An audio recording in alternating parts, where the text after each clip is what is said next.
Amen. Would everyone please rise? Repeat the pledge of allegiance with me. I pledge allegiance to the flag of the United States of America and to the republic for which it stands, one nation, under God, indivisible, with liberty and justice for all. Thank you very much. Move on to item 1, approval of the agenda. I know that we need to take off the minutes, approval of the minutes on the consent agenda. And It would move that we move item number 7 before the open hearing, move it to number 6. okay, I have a motion to make that change. I'll second. Motion and a second. Turek, aye.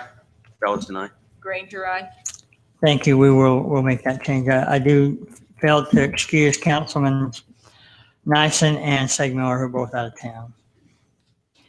Item 2, announcements. We have a presentation of an award to Washington City for being a solar-friendly city from Legend Solar. Shane Perkins, if you want to come up and make that presentation, we'd love it. We're just happy to be in Washington City as far as Legend Solar goes. We've been in business now since 2010, actively doing solar since 2012. We started in St. George, moved over here. We outgrew our office space in St. George, and we moved over here about 6 to 8 months ago, next to the Peterbilt building. And we're planning on being here for the long haul. We've signed a lease there for 5 years, and we just expanded and now have taken over the KTM, the old place where the KTM motorcycle shop was another 4,000 square feet of office and warehouse space. And this is our corporate office. We plan to be here for a while. I'm one of the co-founders. There's 2 of us that own the company, and we've grown really fast. The last 3 years have grown 400+% every year. Our numbers from 14 to 15 were 3.7 million to 18.3. So we've grown really fast, and we now have expanded. We have an office in Bountiful and Pleasant Grove, and also in Las Vegas, and starting one in Portland, Oregon at the 1st of April. And part of that growth and some of the learning curve with solar is we had to pioneer a few places with solar as it got more popular. And we went from the phase of early adopters to more of a mainstream product and a product that people were interested in. And Washington City was one of those. We began here and offered solar to a number of customers. The reason for this award is we feel like, especially with our early customers, the early adopters, Washington City had an amazing rebate and an amazing opportunity for customers to go solar and give them a nice cash incentive to go that route. And we had a number of our original customers get that incentive and have been pleased with their solar. So this award is what we deem a solar-friendly city. We continue to want to have a great relationship with the city, with the building department as we get permits, and to continue to expound on that relationship and net metering and the process of what solar offers to customers. Now's a good time to go solar because there's so many financing options, non-collateralized financing as low as 1.99%, and just a great opportunity, not only because it pencils financially, but because it's helping us for a greener tomorrow. So we also are donating a $500 check to Washington City. Specifically, we talked about this with Mayor today to plant trees, a few more trees in Sullivan Park.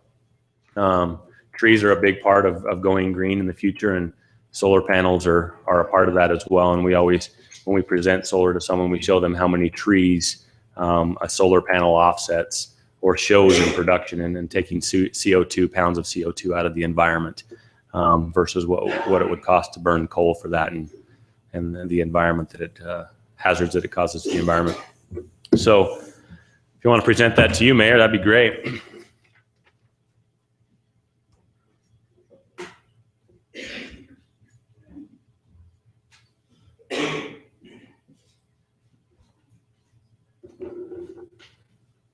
We'll spend this wisely. Yeah. There you go. Thanks. Appreciate it, Mayor.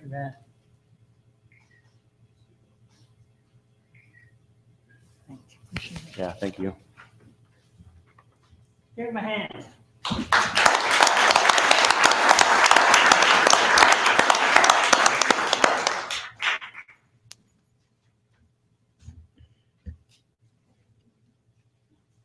Thanks again, Shane.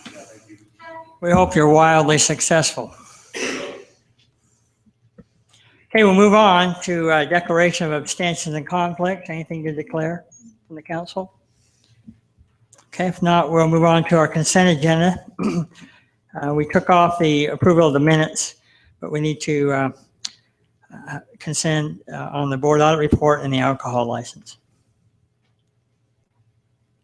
Any questions on the board audit report from council? I didn't have any. I didn't have any. I'll consider a motion then to approve the consent agenda. I'll make a motion to approve the consent agenda. I'll second the motion. Have a motion and a second. Turek, aye. Bellis and I. Granger, aye. Thank you. Finance update, Kimberly Roosh. Mayor and Council, great opportunity to come before you today. I'm excited for that, to just give you an update through our second quarter that we've had financially. I'm going to pull a couple things up on the screen that we can go over. And this is just going to be, it's a benefit to our citizens to be able to kind of have an idea too. We do these quarterly updates and reports. As you are aware, you receive monthly budget status reports concerning the city that get distributed. They're always available to you as well through, usually I send it out in an email or Denise will put it in your packets, but in our Google Documents, there's a folder of historical information. They're always there available for you to access as well. So monthly, but what we're going to do now is we're just going to kind of look at some quarterly comparative information that we have for us. I'm going to turn on the Apple TV really quick and pop this up. Okay. And Denise, if you cannot hear me, then let me know and I'll try to put that better into the microphone. So what this first screen here is, this is looking at Washington City's funds in its entirety. So everything combined, and it's just going to show you a picture of the 2 quarters. So September would be where we were at the first quarter, and then December where we finished, and these are cumulative amounts. And so, and then the budget is showing you kind of compared to budget. That's just kind of an image that you can see in terms of revenues and expenses citywide. As I flip forward to a couple of other displays for you to be able to look at, this is basically the same information, but we're displaying it a little differently so that you can see the month over month comparisons of revenues and expenditures that we have here. Now, the big reason that you see a lot of this year in particular, I'm going to jump one more screen ahead too to show you this. This one shows us December, basically year over year.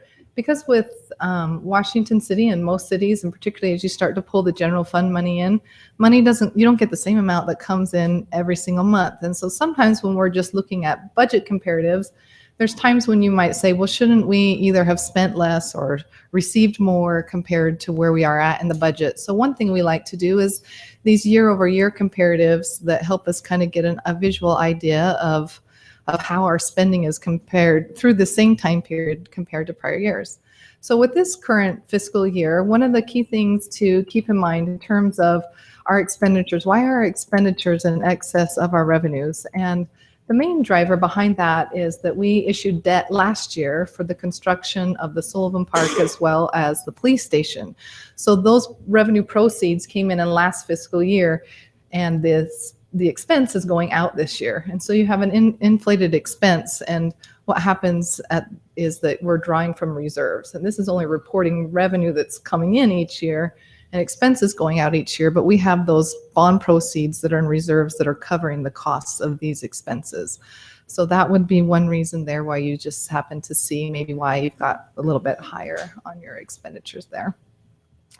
And then this is kind of breaks it down a little bit. Again, we're still just looking at Washington City's funds. I try to kind of do it as a summary form to be able to look at it. So in the very first column, it's listing out the funds that the different funds that Washington City has. And then the first column is going to be where we were at year-to-date actual through the month of September, which was our first quarter, and then where we were actual through the second quarter, December, and then it's comparing it to budget. And then you'll have a budget variance in dollar amounts. And when we're looking at revenues, that amount is telling you what we have left to earn. So that's what we have left to earn of our budget. And then the percentage is also telling us what we have left to earn. So like for the general fund, we still would have 46% more of our revenues that we would be earning between now and the end of the year. So for a visual there, the Municipal Building Authority, again, will kind of, that's where you can see that it shows that from a revenue standpoint, we've already collected 93% of our revenue for the year. And it's because we have, we have 93% remaining. And it's because you're going to have, basically you're going to draw on prior year fund balance. And so throughout the year, that number's really not going to change, because fund balance comes through an accounting structure and doesn't show up as collections, but we have to use it for a budgetary tool to show that our funds are going to be balanced out. And then the reason towards the end there, where you'll see like the community center and the golf course and those internal service funds that are all zeros, it's because at the end of last fiscal years, we closed those funds out as their own individual funds. So the internal service fund went away in entirety, and the community center and golf course are now accounted for within the general fund stream there. And then the next one is basically the same type of a layout, but it's reflecting the expenses and where we are with our expenses year to date compared to our budget, and showing us those variances that we have there. That one.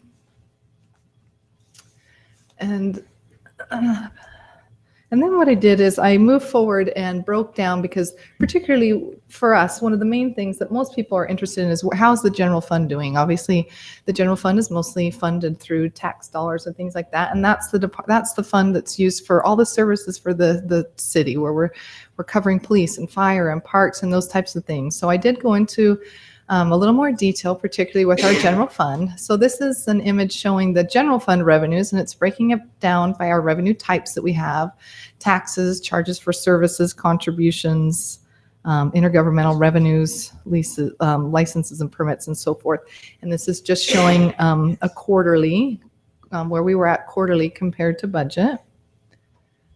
And then this next slide is where you can see incrementally. So this one is actually showing you what we earned only during that month. So in September, it's reflecting the dollars we earned in September and the dollars we earned in December. And then it's giving you a prorated budget to say, if you took Washington City's budget and you divided it by 12, that's where you'd expect us to be at least every month. That would be the average amount that we would be collecting. Why is December higher? Shouldn't it basically each quarter be relatively close?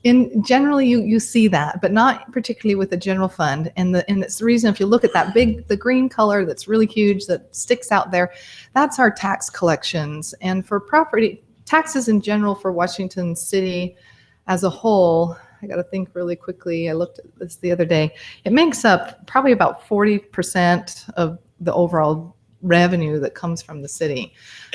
And property tax in particular comes in you get a big dump in once a year. So for us, our property tax budget amount was $2.2 million. And in the month of December, $1.8 million came in. Okay. And so that is one where it's lumpy and it comes in all at once. And then we'll have just small amounts of property taxes that come in because they were all due. I think November 30th is when you pay your taxes, and then the county distributes them to us. Our property tax, however, we do see monthly incremental amounts that come in. However, again, with the tax distribution, from the money we receive from the state, we receive it 2 months behind. So even though sales tax, sorry, thank you for that correction. So even though right now we're reporting 6 months worth of revenue in regards to sales tax, we will have only had 4 months worth of collections. So we have a couple of things like that, just in the way that money flows between the state and the cities and things, that it's not just easily, you don't just get the same amounts that come in necessarily every month throughout the year. So Councilman, this teach you a term of art, it's highly sophisticated. We have smooth portions of our budget and lumpy Lump. portions of our budget, and that's exactly how we describe them. Some that come in evenly, some that come in So again, that is the reason why we also like to look at these types of comparatives. So this is December over December. So where you can see here basically 5 years worth of trend data for Washington City in terms of December collections. That helps you see that we're. What is the enterprise revenue? Is that administrative overhead for the enterprise funds? So is enterprise revenue, The blue. the enterprise revenue that you see blue that's comparative here is because I'm doing multiple year comparatives.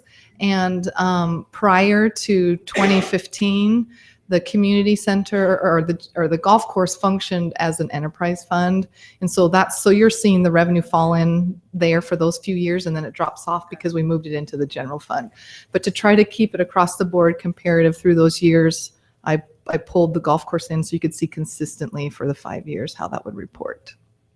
So that is what that one is. Thank you. Good question there.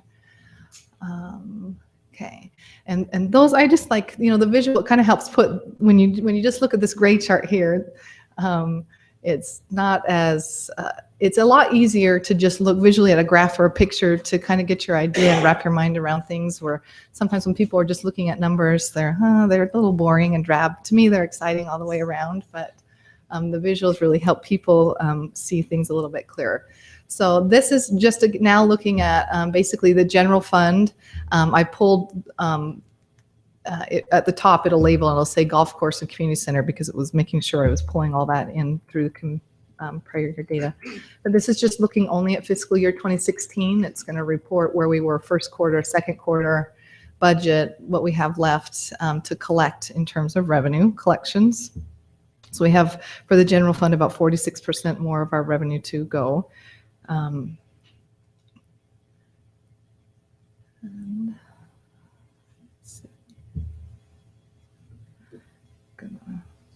it looks like I didn't get my expenditures for the general fund pulled in, but I've got them over here. So I'm going to switch for just a second so we can take a quick peek at those.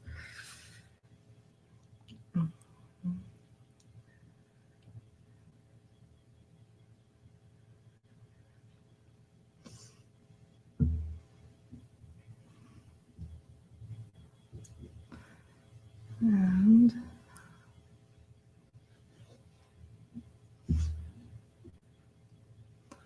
sorry about that. I'll just go to my live data really quick.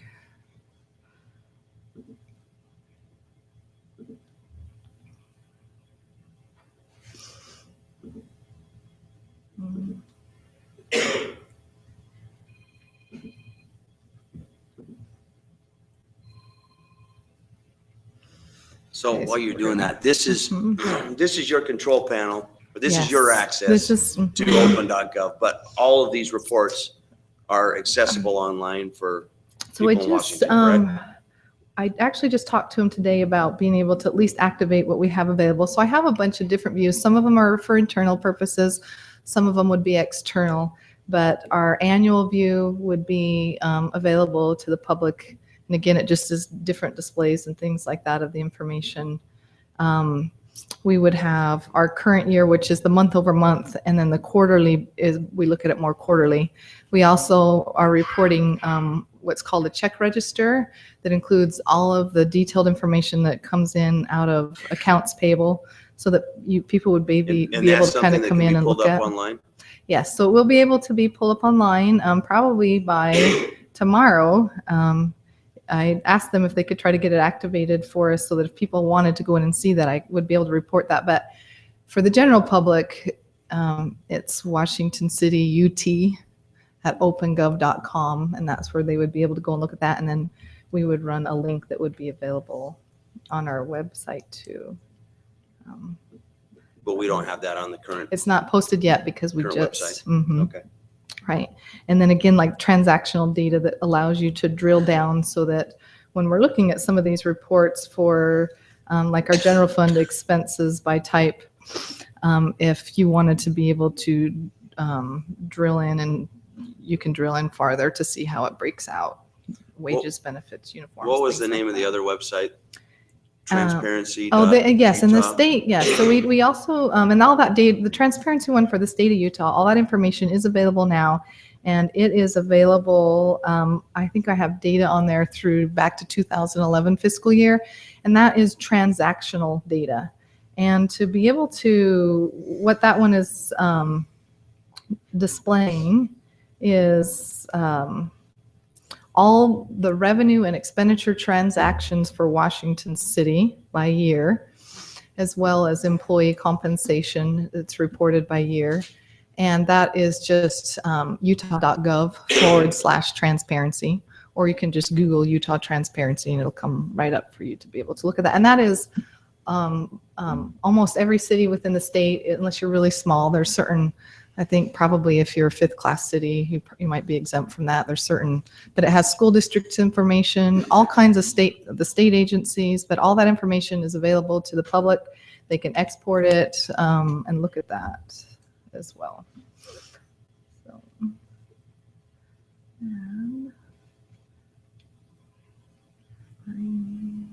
okay. So this is where we were kind of looking at our general fund expenses by our departments.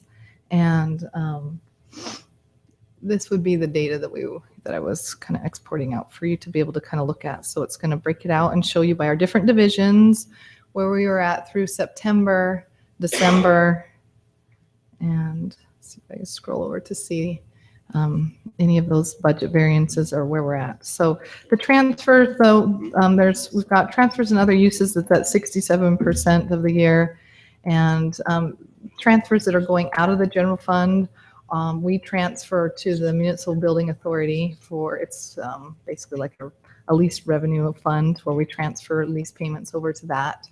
And then we also, all of the highway tax that's collected, we transfer that out to the street capital projects fund so that it's dedicated for road construction. And so that's what's making up these transfers that are going out of the general fund there. We're doing transfers from the enterprise fund. We do also have transfers that go from the enterprise funds to the general fund for their cost allocation. It's called a cost allocation. So within the general fund, there's service departments that are providing services to the city as a whole. So obviously all finance sits within the general fund. You have the city manager, you have all of our, that payroll, accounts payable, human resources. And so the enterprise funds have a portion of revenue that they transfer back to the general fund to cover those service departments.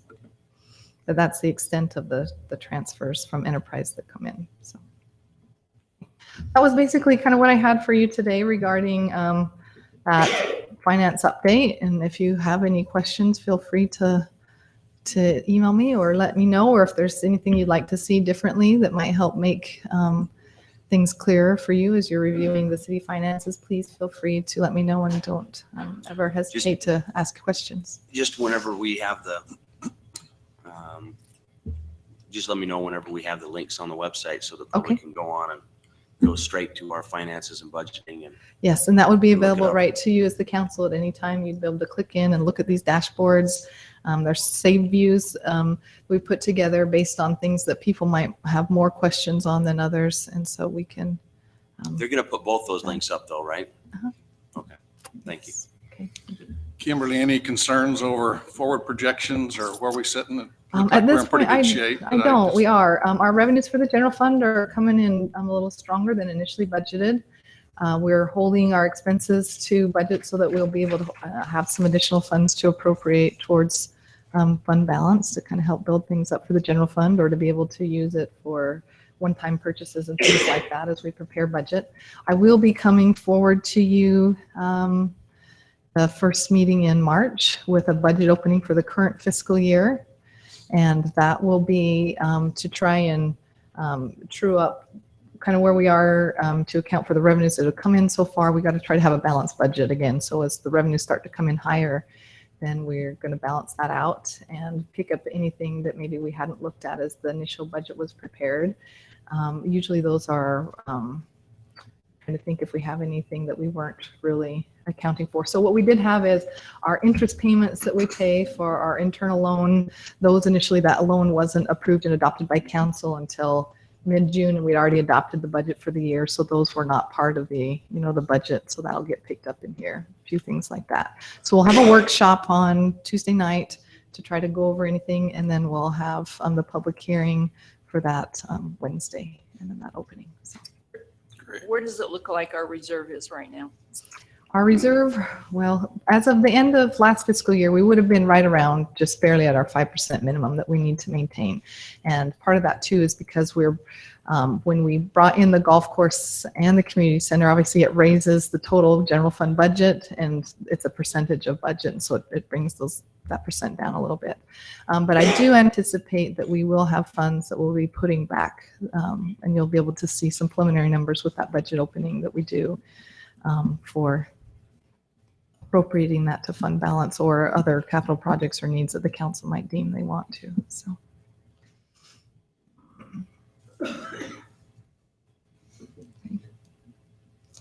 Any other questions or comments for Kimberly? Thank you very much. Thank you. Appreciate all you do. I'm not good at numbers, so I'm really glad that she's doing what she's doing. All right, move on to we're going to move up item 7, the final plat. Consideration to approve the final plat for New Team Industrial Park located approximately 1800 East, 1250 South. Applicant James Jessup.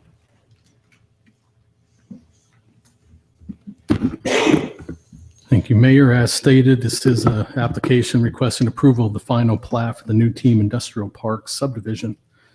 The particular subdivision is proposing 6 lots, and the area coverage is 4.53 acres. Zoning at this specific location is heavy industrial, or what we refer to as the I-2. The preliminary plat was approved back on April 22nd of 2015. Staff has reviewed the request for proposal, and the proposed final plat conforms to the approved preliminary plat, except for one little minor change. And I will just point out, the preliminary plat originally had 7 lots. This particular lot number 4 that you see, up about where it gets to that parcel on the top, that's where they make the caskets for, not the caskets, but the vaults for cemeteries right there. That was going to be a separate parcel number 7 up there where you see that wording, that easement, et cetera, about right there. It was going to be a lot number 7, but the preliminary plat required that they get access easement from the property, the vault company or the steel company to the other side of them. They were not able to get those secured, but they wanted to move forward with the final plat. So I had them just eliminate that lot line number 7 and make 4 extended. I didn't feel that was enough to have to come back and amend the preliminary plat. It's still the same border, same acreage, etc. So they may come back at a later time and amend this plat if they do get that access and create a lot number 7 far end of that number 4 that you can see is a unique lot now. But as it stands right now, they have no access on Washington Dam Road. No. Well, there is access, but it's not a legal access, and we have to close that one off. Because if you've been by there, this is where that dirt road goes up to the hill where they've been going, but because of access points and the size of Washington Dam Road, that's not a viable access point. So we're actually going to have that when they finish taking construction stuff up that way. We're going to have them come back, take the suppression in the curb, build it back up to a stand-up curb, and finish the sidewalk again. And so it won't have that access there. They'll have to get it from one of these 2 other properties, and they're aware of that. So I just want to make that note. I made, pointed it out to the Planning Commission. So with that said, the Planning Commission reviewed the plat that you see before you with the 6 lots. They reviewed that on their February 3rd, 2016 meeting. The Planning Commission unanimously recommended approval of the final plat for the New Team Industrial Park subdivision to the City Council. Of course, that's based on the findings, subject to our 5 standard conditions for final plats, and I'll be more than glad to answer any questions the council might have on this final plat proposal. Is it built already? It pretty much is completely built out. I've been up there a few times. The cul-de-sac, I think everything's in. They're just maybe finishing up a few things. and just so you're aware, I'm glad you asked this, since you guys are a little new, what happens with final plat, they can come in and get the approval. They have 12 months to record it. So, and to record a plat, there's a signature box on there. You'll see it says Public Works Department. They're the last signers on all of our plats. And the reason being is they're going to make sure that either the subdivision is completed 100% or anything that is not completed is bonded for. And that's the two criteria to get a plat finalized is either you bond for that which is not done or have it completely done. So Lester is very meticulous about it. He doesn't put his signature on there until every T is dotted, every I is dotted and T is crossed. And the bonding that is required for performance for the year afterwards is sitting in Tracy's folder and all accounted for. So that's the final signature on any plat. So just a little information for you. Thank you. Any other questions for Drew? All right. I'll entertain a motion to consider to approve. Mayor, I'll make the motion that we approve of the final plat for the new Team Industrial Park located approximately 1800 East and 1250 South. I'll second. I have a motion and a second. Granger, aye. Bellis and I. Turek, aye. All right, that's approved. Thank you. Move back up to item 6, public hearing for consideration to approve a general plan amendment request, G-16-01, to change designation from low density LD to CCOM community commercial, located approximately 2000 South Washington Fields Road. Applicant, Washington City. Thank you, Mayor. As stated, this application is seeking to amend the general plan land use map at the northwest corner of 2000 South Washington Fields Road. And as you see on the exhibit that is on the screen at this time, the requested area covers an approximately 35 plus acres. The current land use designation is low density residential. The requested changes to the community commercial general plan land use designation is shown in the exhibit and in the report. Just to give you an idea how we got here, there was a public hearing, and so this will help answer, I think, some of the questions we got back of misunderstanding why we're here. Is that this is a collaborated effort between the Nisons and the city. I've been working for the city for almost 10 years coming up, and every year I've been here, I get inquiries about this piece of property from commercial developers, and I'll get 4 to 6 plus inquiries every year without fail. I know the Nisons get inquiries probably about the same, and I just talked to the real estate representative, and he pretty much says the Nisons have actually been talking about this piece as well for the last 5 or 10 years. It has been on the minds of both the city and the Nisons, and we finally approached them probably a little less than a year ago just to see what their thoughts were on that. This comes in kind of a reaction or a reflection to the piece that you see down in this corner. Many of the council have been here for a while, are familiar with this. There was denied there probably 4 or 5 zone requests since I've been on with Washington City at that southwest corner right there that the Staleys owned for quite a while. And after finding the last parcel in the white, not the the parcel in Weisel in the white right down there where that 600 East is, it's almost a 3.5 acre piece right there. And finally, after the 6th one, the council just said we need to probably take that out of neighborhood commercial and on that. But during the last couple of requests that came there, a few comments were given by some of the people that live in Nichols Peak, I think is where they said they weren't real thrilled about it going there because of the bend in the road, the proximity to their subdivision right there, the possibility of people driving through their subdivision. They just weren't thrilled about that. So a few of them made comment, why don't you put it over here in the Nisonsville where there's plenty of access, and so we kind of thought about that, and finally staff just approached Roy just less than a year ago, and Roy said, let me go talk with my family. It's the kids I'm leaving that to. We'll have a good discussion. We waited a while. Roy came back and said the kids are kind of thrilled about the idea, and so let's proceed forward. So that's kind of how we got here today, is in a nutshell. Plus a few other things that took place, but that's really the underlying purpose of why we're here tonight with that. So it is, again, a joint effort between the Nyson family and Washington City staff. So with that said, the request to amend these parcels is for possible future commercial development in the area.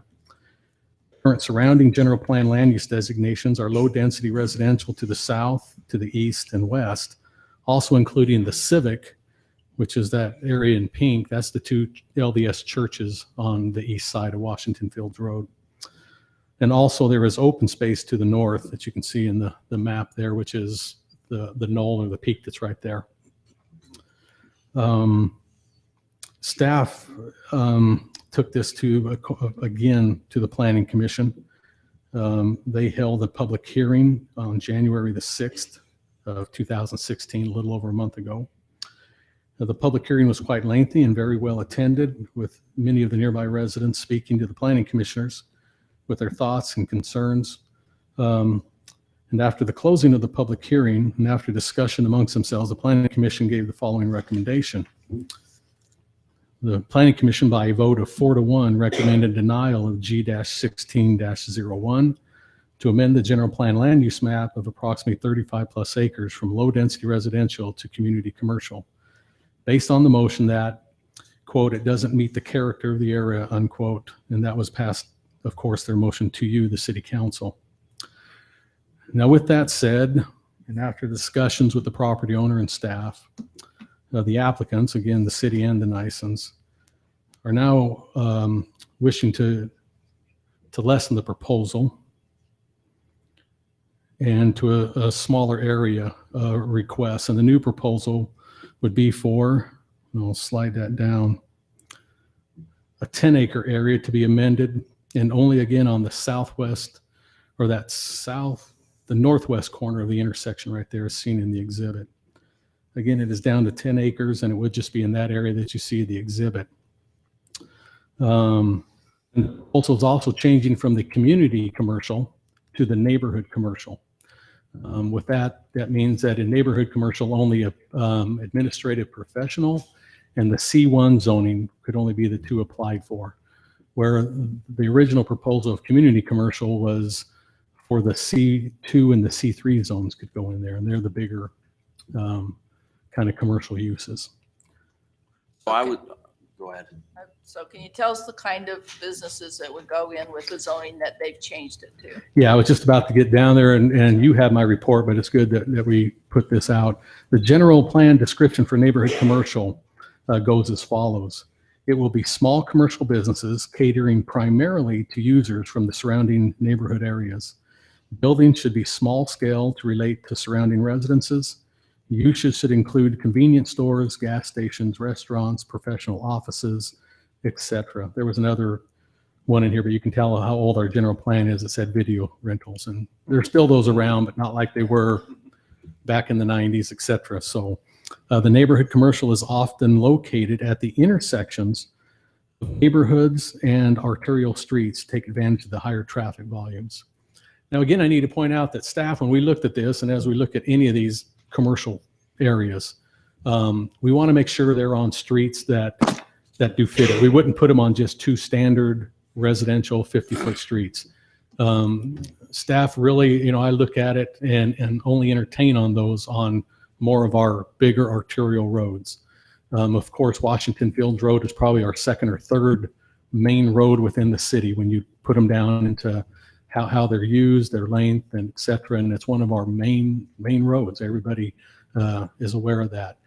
2000 South or Sandia is also a main road, and it's probably going to even grow even more so with the Mall Drive Bridge Road coming in. That road will be used a lot more. So these are two main roads within the city. Thus, that's why we looked at this particular intersection based on traffic volumes. And I always feel uncomfortable when we just want to put residential development at an intersection such as that. I get worried more than anything if you just have lots of residential around major roads like that. So I was at the planning commission meeting when this was discussed.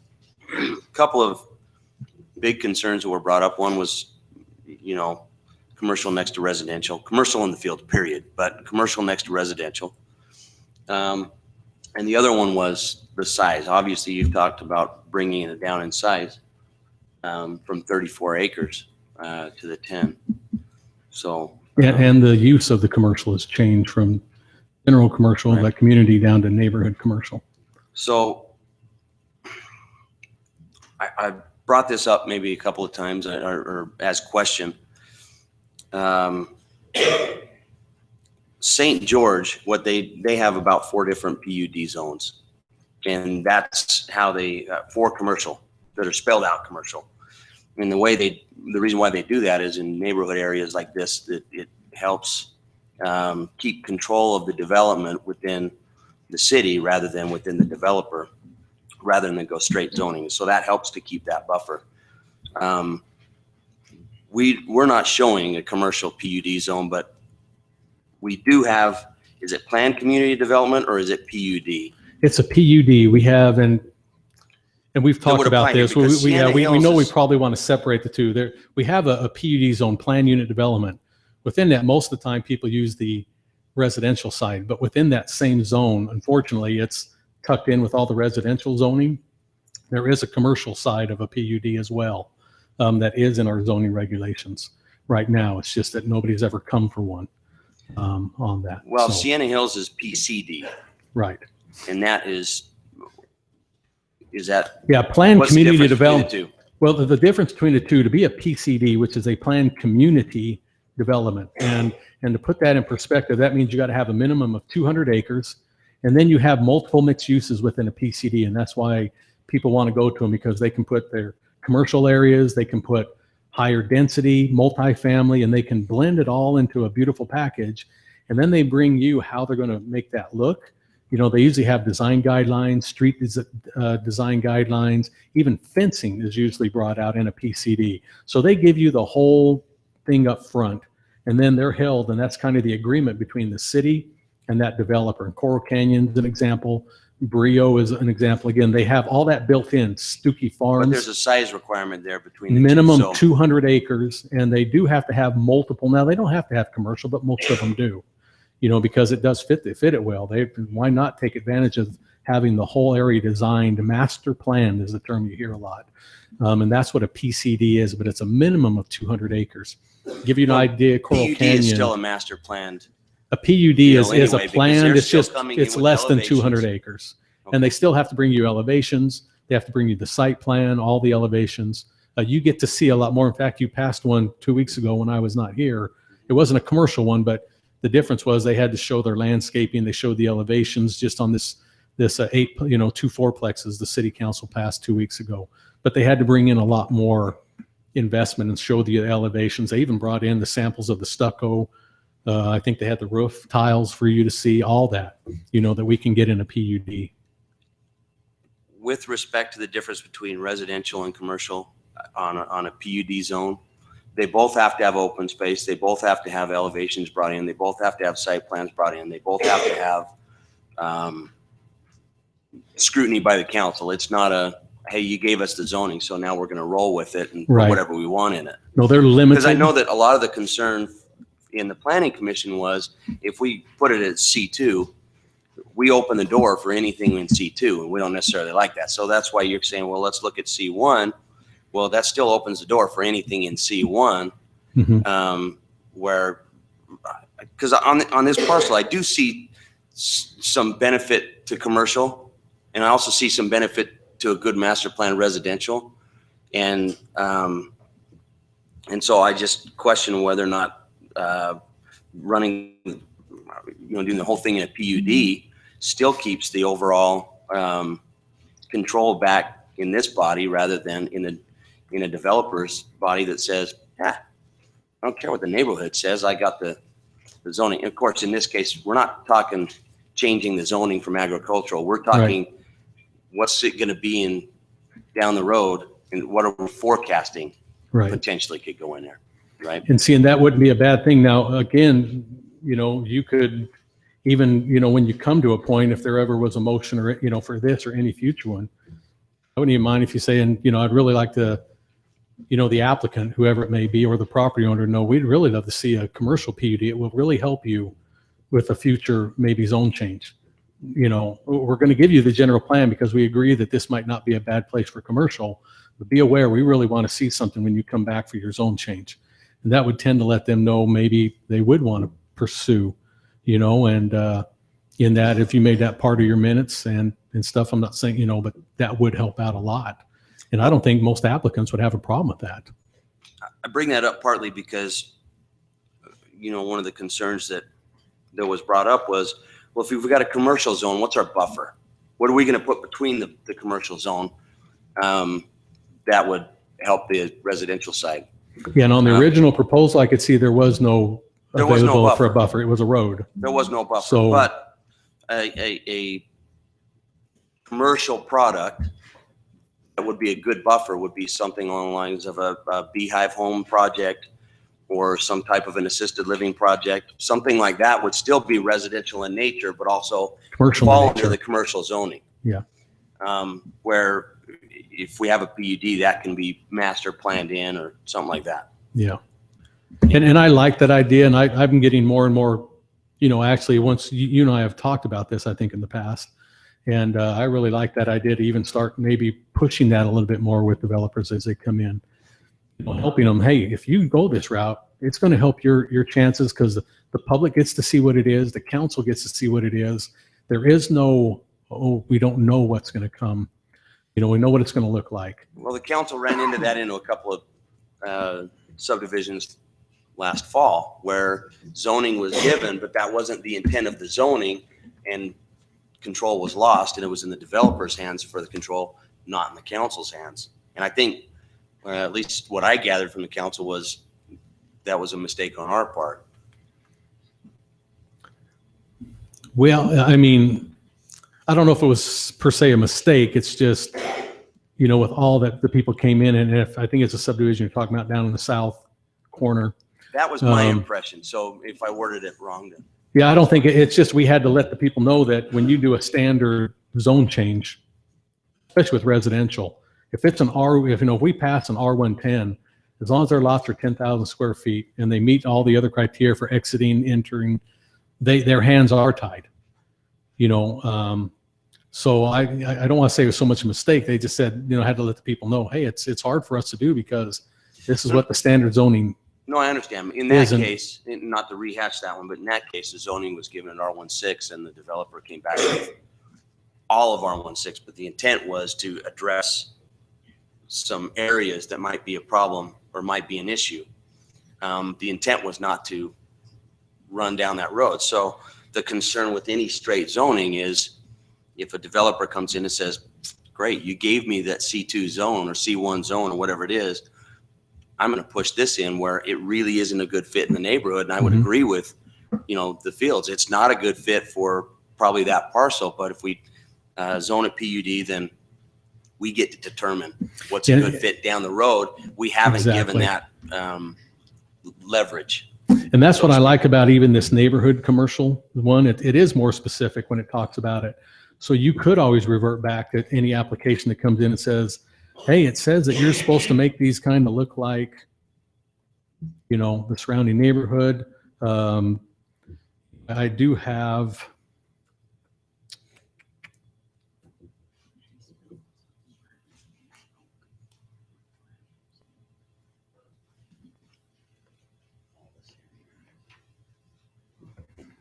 and I'm just going to read this. This will be very helpful. And, you know, this is actually out of our general plan. If this will help, I think, go along with what you're saying, is that in the general plan, there is a paragraph in there that talks about why the city didn't make a bunch of corners like this all over the city. Because they could have just went and earmarked and had people do it and just say, okay, we're going to say this intersection, this one are going to be neighborhood commercial throughout the city. And so here's what the general plan stated. Small neighborhood-oriented commercial centers have not been indicated on the land use map, but are envisioned to occur at isolated locations that are less suitable for residential development, such as busy intersections. that will support commercial uses, possibly office uses, and possibly combined with higher density residential uses. These centers are too small and numerous to be designated on the land use plan map and must be evaluated on a case-by-case basis. These centers should be designed to be in scale with adjacent residential buildings, 1 to 2 stories with pitched roofs, and be developed with adequate landscaping, etc. So that's stated in the general plan. Why we don't, a lot of people ask, well, the general plan didn't say, but this is the reason why. They wanted to make sure it was pointed out that we were going to see a lot of these on a case-by-case basis. And they are intended, if these are going to be these small pockets like this, that they do need to, and that's a good thing to fall back on with design of people who develop. So I hope that kind of helps also with that question. It helps with respect to why this wasn't general planned earlier. Right. No, I agree with that. Specifically, yeah. But between the two different zoning categories, a PUD would maintain that it comes back for elevations, it comes back for approval, it comes back with site plans. We have say-so in how it's laid out, plus it comes back with the open space requirements that it's, we're not, jamming more stuff in. You go down to that corner. What's nice about that parcel is you go down there and it's open. Mm-hmm. And I think a lot of people like the fact that it's an open field. It feels open. At some point, it's going to get developed. There was a letter here that says, well, we don't necessarily want block wall line streets, and I would agree with that. You go down some of the areas in town and it's block walls. It doesn't feel open. I used to live in Tennessee, and it drove me nuts because out there everything's wooded. So I drive down the street and I saw the woods, but I couldn't. It was like I had blinders on. It didn't feel open, and that's why I think a lot of people come out here. So, Drew, just touching too, I think part of the reason, because I was a part of that early on land use plan, was the fact that we were trying to follow the Vision Dixie proposal of the vision that's out there, and that is to have some of these little smaller commercials that fit residential, so we aren't having to drive everywhere we go to get a gallon of milk or to go with these types of things. And so that becomes part of the Vision Dixie plan that they propose of. Oh, wait a minute, folks. Let's have a little decorum. I'm simply stating We'll what give you Vision your Dixie is. opportunity. And most of you know what Vision Dixie is. That's the proposal in the county. And so that was simply why we did what we did back then, was say, look, we will take these on a case-by-case basis, and how do they fit into the neighborhoods? Do they do what Vision Dixie was asking us to do? That's why we didn't do it. That's what I was stating. Do we need, from a policy perspective, to look at a variety of commercial PUDs? More like 4 different varieties I heard in the. Do we need to do, as a city council, do we need to do some work with that at a policy level? Well, what I might suggest to staff, and then the council can direct staff as you so wish, for future things is that you could, point that we really want to take that commercial PUD out and create a chapter alone for commercial PUD. And so it's not hidden. And I'm not saying it just was by accident that they didn't really hide it. It's just that those of us who knew it was there, and if you came across it, you knew it would be in there. But it is, and it doesn't fit because it's in the residential zones. We can take it over and create a commercial PUD, and we'll just break those chapters into 2 and put it with the commercial zones. And then I would appreciate maybe the council could develop a policy that the city would encourage in certain areas, and you can, as part of your policy, that we would really appreciate applicants using this commercial PUD versus outright in certain areas. That's just a policy. In some ways, I like the fact that we don't have commercial and residential PUDs. We just have PUD because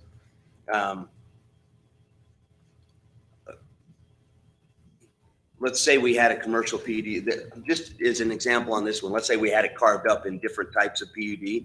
Well, then we're going back to master or general plan amendments and back and forth, where a PUD is a planned development. You have some latitude on boundaries and makeup and whatnot. I just feel a lot more exactly, because PUDs, you can say, can go as the rule of thumb. What we say about a PUD, especially with the residential ones, it can go anywhere within the city. It just has to meet this criteria and has to meet the density of the particular zone that it's in. So on a light, a low density, that has a ratio of blank homes to blank homes dwelling units per acre.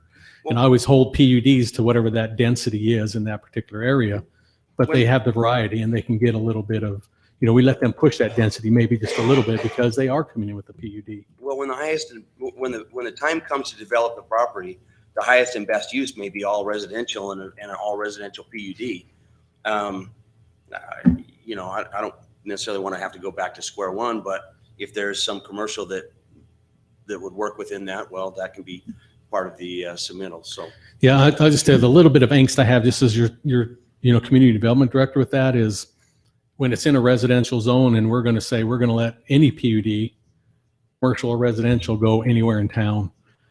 That's a little bit harder a pill for me to swallow to try to explain that to the residents when they come in and when an application comes in, because most of the time they'll come talk to us when, Joe property owner puts up an application. We're there to answer all those questions, and so that's going to be a little bit harder of a pill to swallow, I think.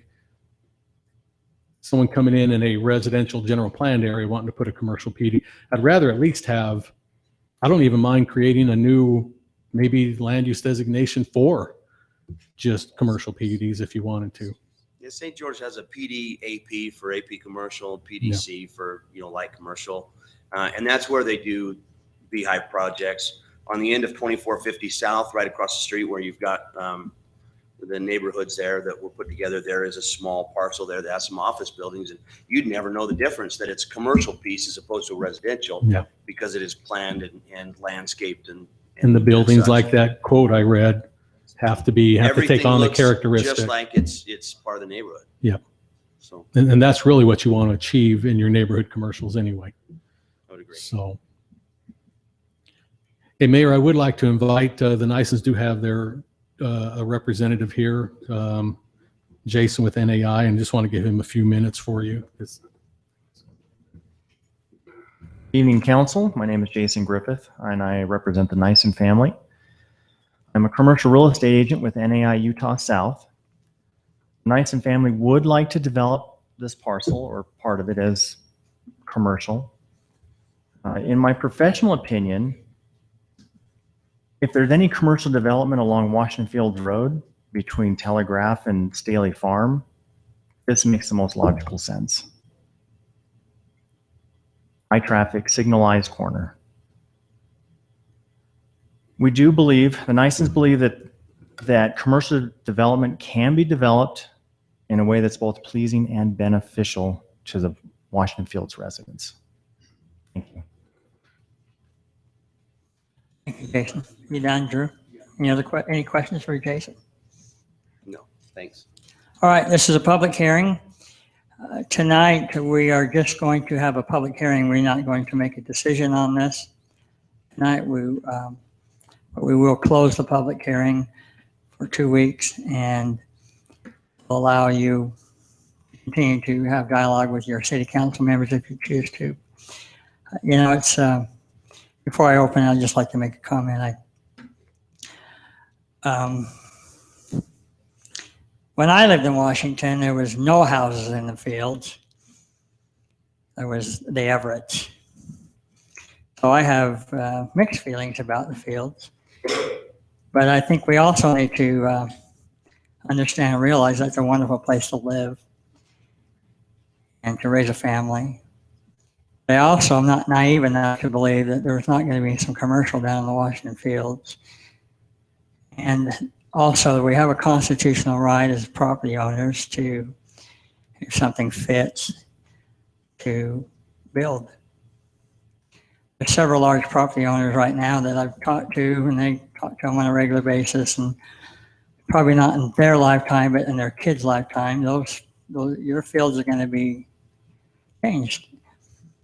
So whether you like that or not, I personally wish you'd all move and let me go rabbit hunt some more, but I don't really. I'm just teasing you. I have a lot of family down in the fields. It's a beautiful and magnificent place. It's a wonderful part of our city, and you folks are a wonderful part of our city. You need to know that. And we're trying to do the right things, and we hope that you trust our council to do the right things. As we have our public hearing tonight, I would appreciate decorum and cool heads, and let's have conversation. Let's don't have the little comments and things like that, because you're better people than that. You really are. So we'll open up the public hearing to any and all who would like to make comment. Thank you.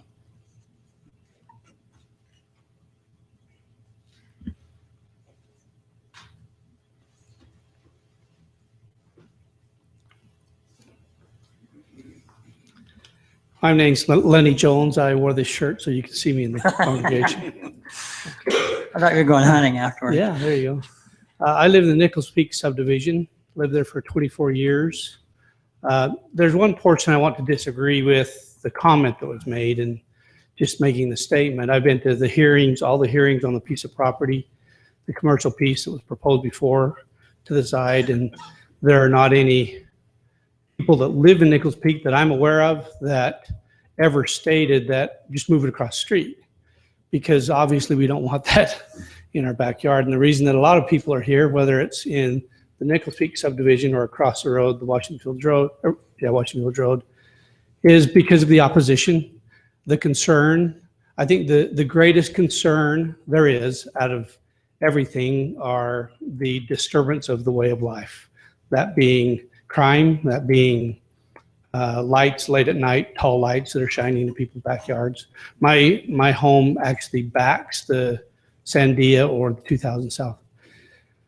And I really believe that there are other ways to address this, since it's already zoned residential, find ways to make proposals for this to be a residential area.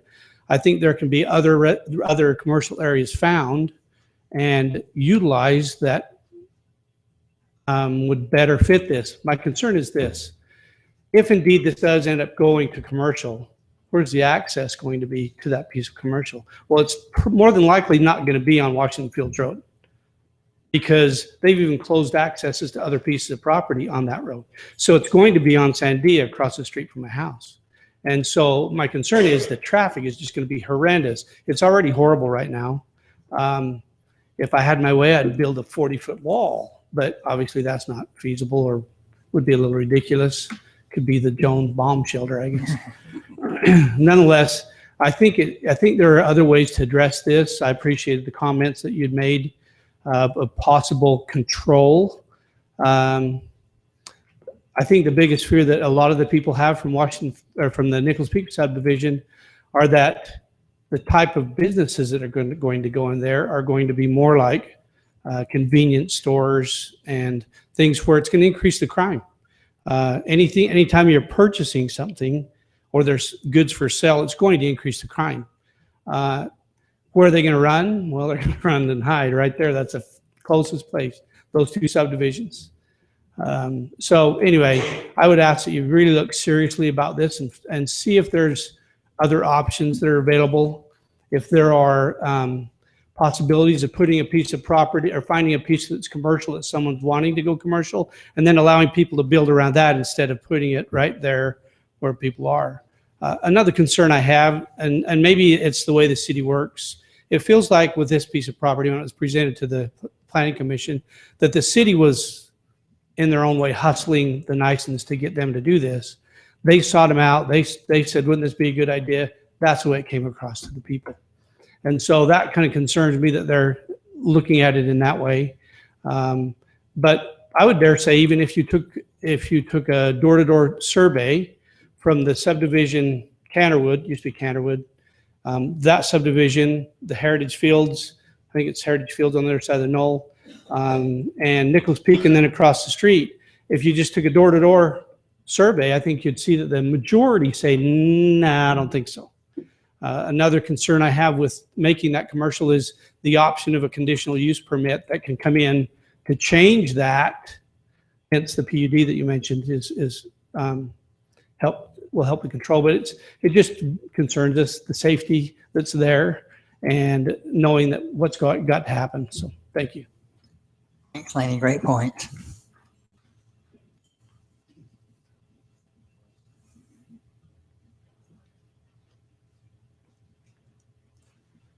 Hi, Council. My name is Trina Peterson, and I just live on Meadow Lane. And I just wanted to make voice to a comment that I heard during the Planning Commission, and that was that this property, since those roads are both so busy, residential's not going to want to be there anyway. No one's going to want to buy those. I just moved to Meadow Lane this last summer, and I love it. And I can say for a lot of my neighbors that I know, we love our area just how it is, and I can guarantee people would live there and they would love it. That's all I have to say. Thank you.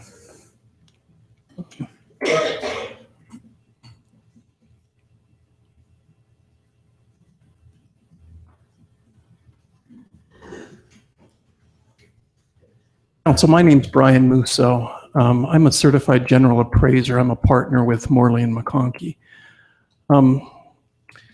As at the risk of really making some of my neighbors upset, I'm still going to speak my mind. That 10-acre parcel, as you've outlined it, I don't know if you realize how big a 10-acre parcel is. If you bear with me for one moment, the parcel at the south end of Mall Drive, where the Maverick is, across the street from the Maverick, where there's Summit and Stapley's Pharmacy and a number of other parcels. That parcel is only about a 3.5 acre parcel. When you're talking 10 acres, that's huge for a neighborhood commercial area. I don't know what you're planning or what the proposed developers are thinking of putting in that parcel, but that's a lot of acres. If you remember, when they built that parcel before they put in before they put in the bridge, it took years for them to fill up that building. And most of those buildings ended up being some type of professional or low density stuff. It's neighborhood resident or neighborhood commercial. I don't know of anybody in this room, at least from those subdivisions, that want neighborhood commercial there. We're 2 miles from a gas station at most, up on Telegraph. All of your commercial is going to go in, where Lynn's is. That road right there is going to be solid commercial. And Jason could probably attend to this, but on both sides of that road is going to be commercial. Whether we like it or not, it's going to end up being commercial. So why would we want to put more commercial close to residences that are already there? Highest and best use of that, and it's almost a 41-acre parcel, if I remember right. I looked on a plat map over the weekend, and there's 3 parcels there. There's 2 of them outlined, and then the one to the north. I believe it's over 40 acres by the time you take all those 3 parcels together. It's all in Greenbelt right now. The one in the north actually includes that hillside, so. It goes into the hillside? Yeah, some of that's not developable. Okay. Personal professional opinion. What the city really needs is areas, and this is going to make my neighbors mad, is something with a higher density, but single family residential. So as an example, R16, something where you can bring in some entry-level housing into the area. If you look at the city of Washington right now, there's no place where there's entry-level housing available that's new construction. The only place that you have is out in Siena Heights, where they're building those townhomes, where Ivory's building those townhomes. And I appraised one today, and those townhomes are $235,000. And the reason they're so expensive is a number of reasons. One is that the impact fees are high. 2, the land costs are high. Mr. Bellison's a developer or a builder. If I can reduce my land cost, then I can reduce my building cost. The only way you can reduce your overall land cost is to put in a little bit higher density. I'm not talking R110 or R18. It needs to be down where your 6,000 square foot lots that are maybe 50 by 120 with 5-foot setbacks on either side. And they're standalone freestanding homes, so that somebody can have an actual physical backyard, be 25 feet off the road, have a home, and still have some backyard for kids.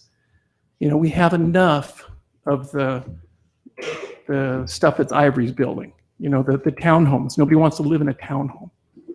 I feel that that eventually is going to be the highest and best use of that land.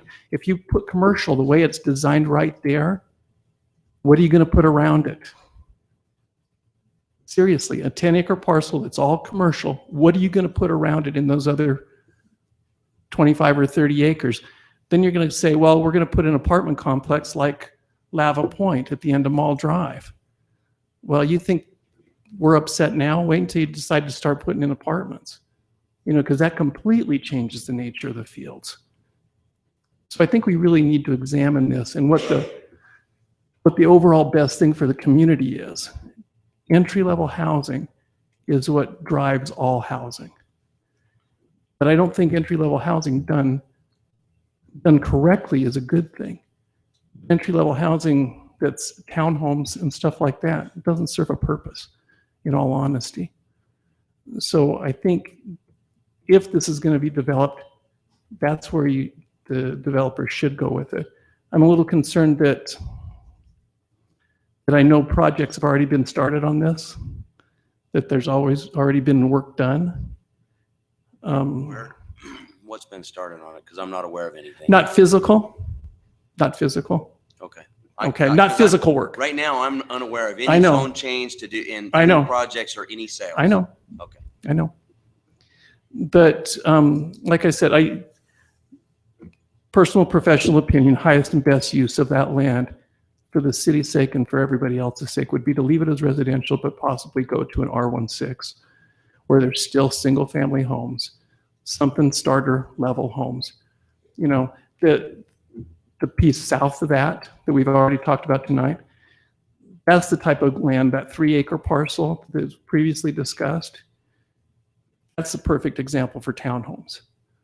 I think it's zoned R112 or R114. Nobody's going to build a 12,000 square foot lots on those, because the cost is too much. You're going to have to put up a block wall. You're going to have a single loaded road. It's not going to work. So anyway, thank you, council. I appreciate your time. Thanks, Brian.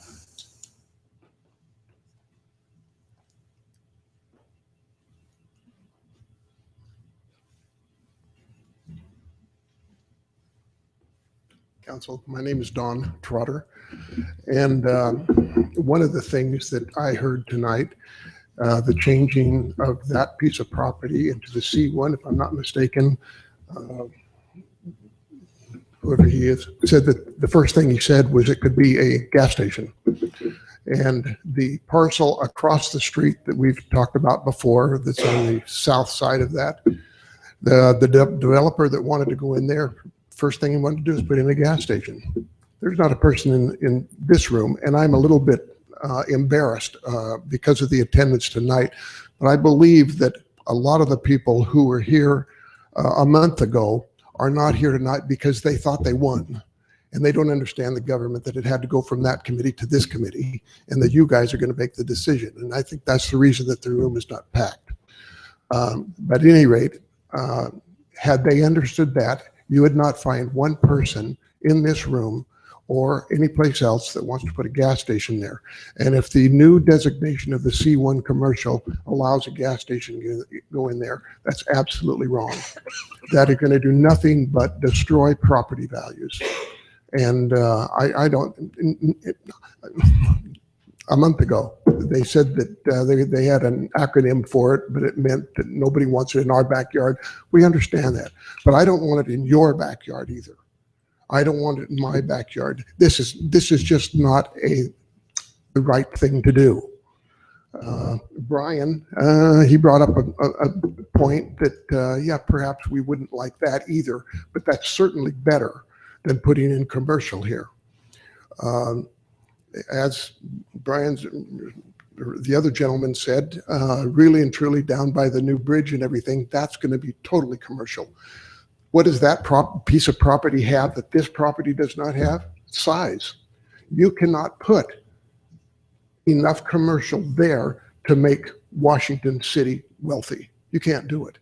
Now, if you go down to across from Staley Farms, down that direction, there's a lot of land. It's already agricultural. People who moved in there don't expect anything more. They're not expecting that it's going to be residential for the rest of their lives. The people who move in know what they're going to get. And if you turn it from agriculture, to what it is right now, into commercial, it's not that big a change, really and truly.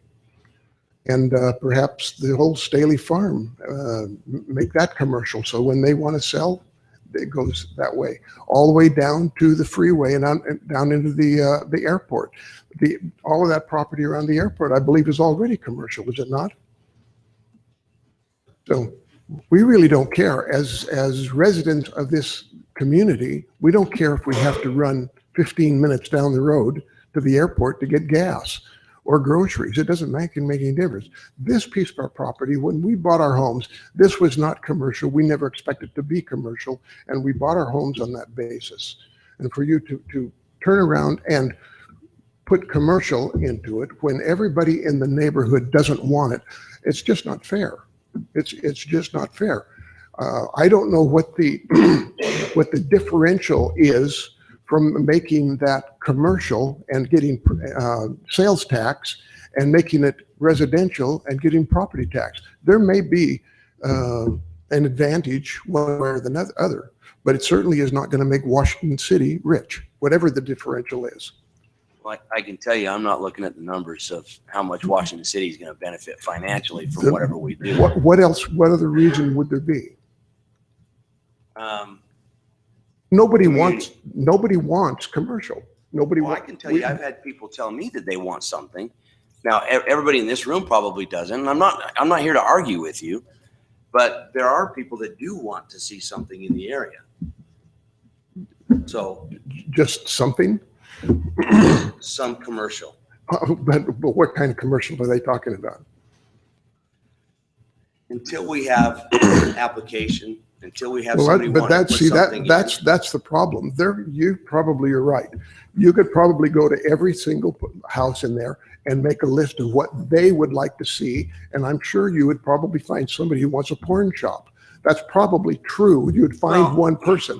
I'm talking I'm not about the suggesting majority. that we bring that type of a business. No, I'm not, and I understand that, and that's But- not. It's not an argument. I'm just saying, but by numbers, you can probably find a couple of people that want anything. What I'm telling you is that 90% at least of the people who live there don't want anything. Let me They ask want- you this. They want residential. Let me ask you this. If Red Barn came down and says, I want to put a Red Barn on that corner, would that be an offensive commercial project? Yes. Yes. We don't want it to be commercial. When we bought our homes, it was residential property. It wasn't agricultural. No, it's still by- agriculture. It's well, always been I- agriculture. I mean agriculture Okay. by the standard of looking at Staley Farm. I mean, it's a little bit different. The fields, they've always been there, and that's what we like. Personally, and behind me, they're not going to agree, probably, or some of them. We love the cows. We love the horses. We love the smell even. We come, I understand that some people do not. I understand that. But I'll allow clapping for that one then. It wasn't long ago they were in here complaining. I hear them clapping tonight, but before it's I like, you gotta understand. get that smell out of But I here. understand, and I understand that. But we come from the city. Sure. Unfortunately, for you guys that have lived here for a long time, we're from California, and I know you can hate Californians and everything else, but we people who moved here for the smell of cows, and we don't want to smell gasoline. It's a good point. It's a Thank good you. point. Thank you.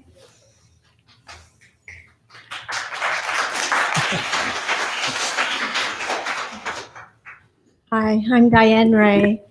And the thing that concerns us also is if you allow it to start, once the commercial's in, somebody else is gonna want the other half of another 10 acres, another 10 acres to all 30 acres or however many acres it is, it's gonna end up being all commercial. And when we were at the planning committee, they talked about doing a buffer, which I understand and I do appreciate you cutting it way down, but as the gentleman said, 10 acres is huge. I live right across the street. And we have children there and school buses, and it's residential, you know, it's family, it's where we want to be. And I don't know, I'm not as articulate as the other people, but for us, we just would like it to stay residential. We'd like it to stay low income, that type of stuff. A gas station, literally, we're going to have one down by Lynn's as they're talking. It's 3 miles, I believe. So we're begging you. Please keep it residential for us. Thank you very much. Thank you. Thank you.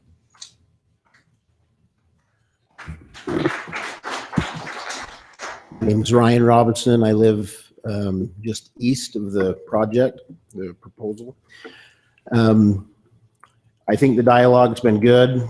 I appreciate some of the insights.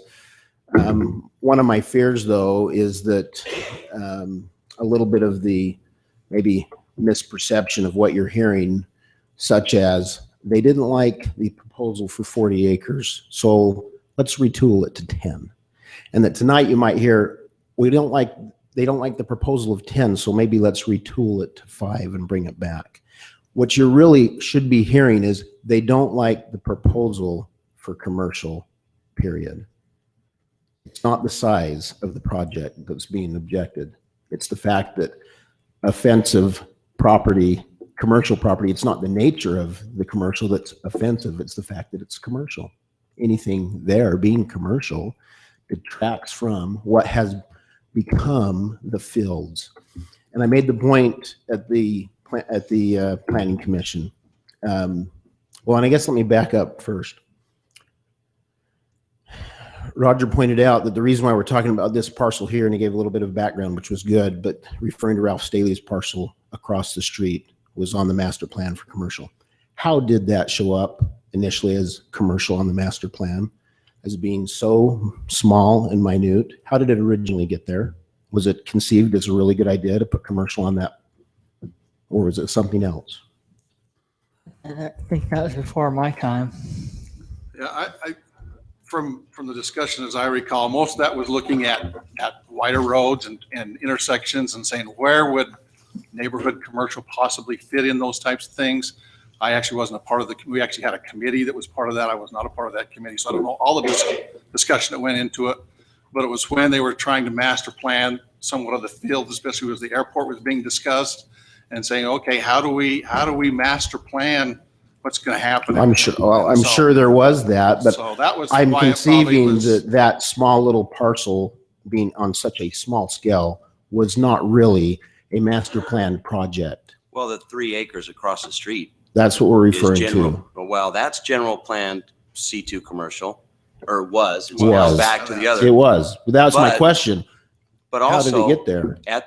We're assuming that it was. South of that, there is commercial in the fields right now down on 3650.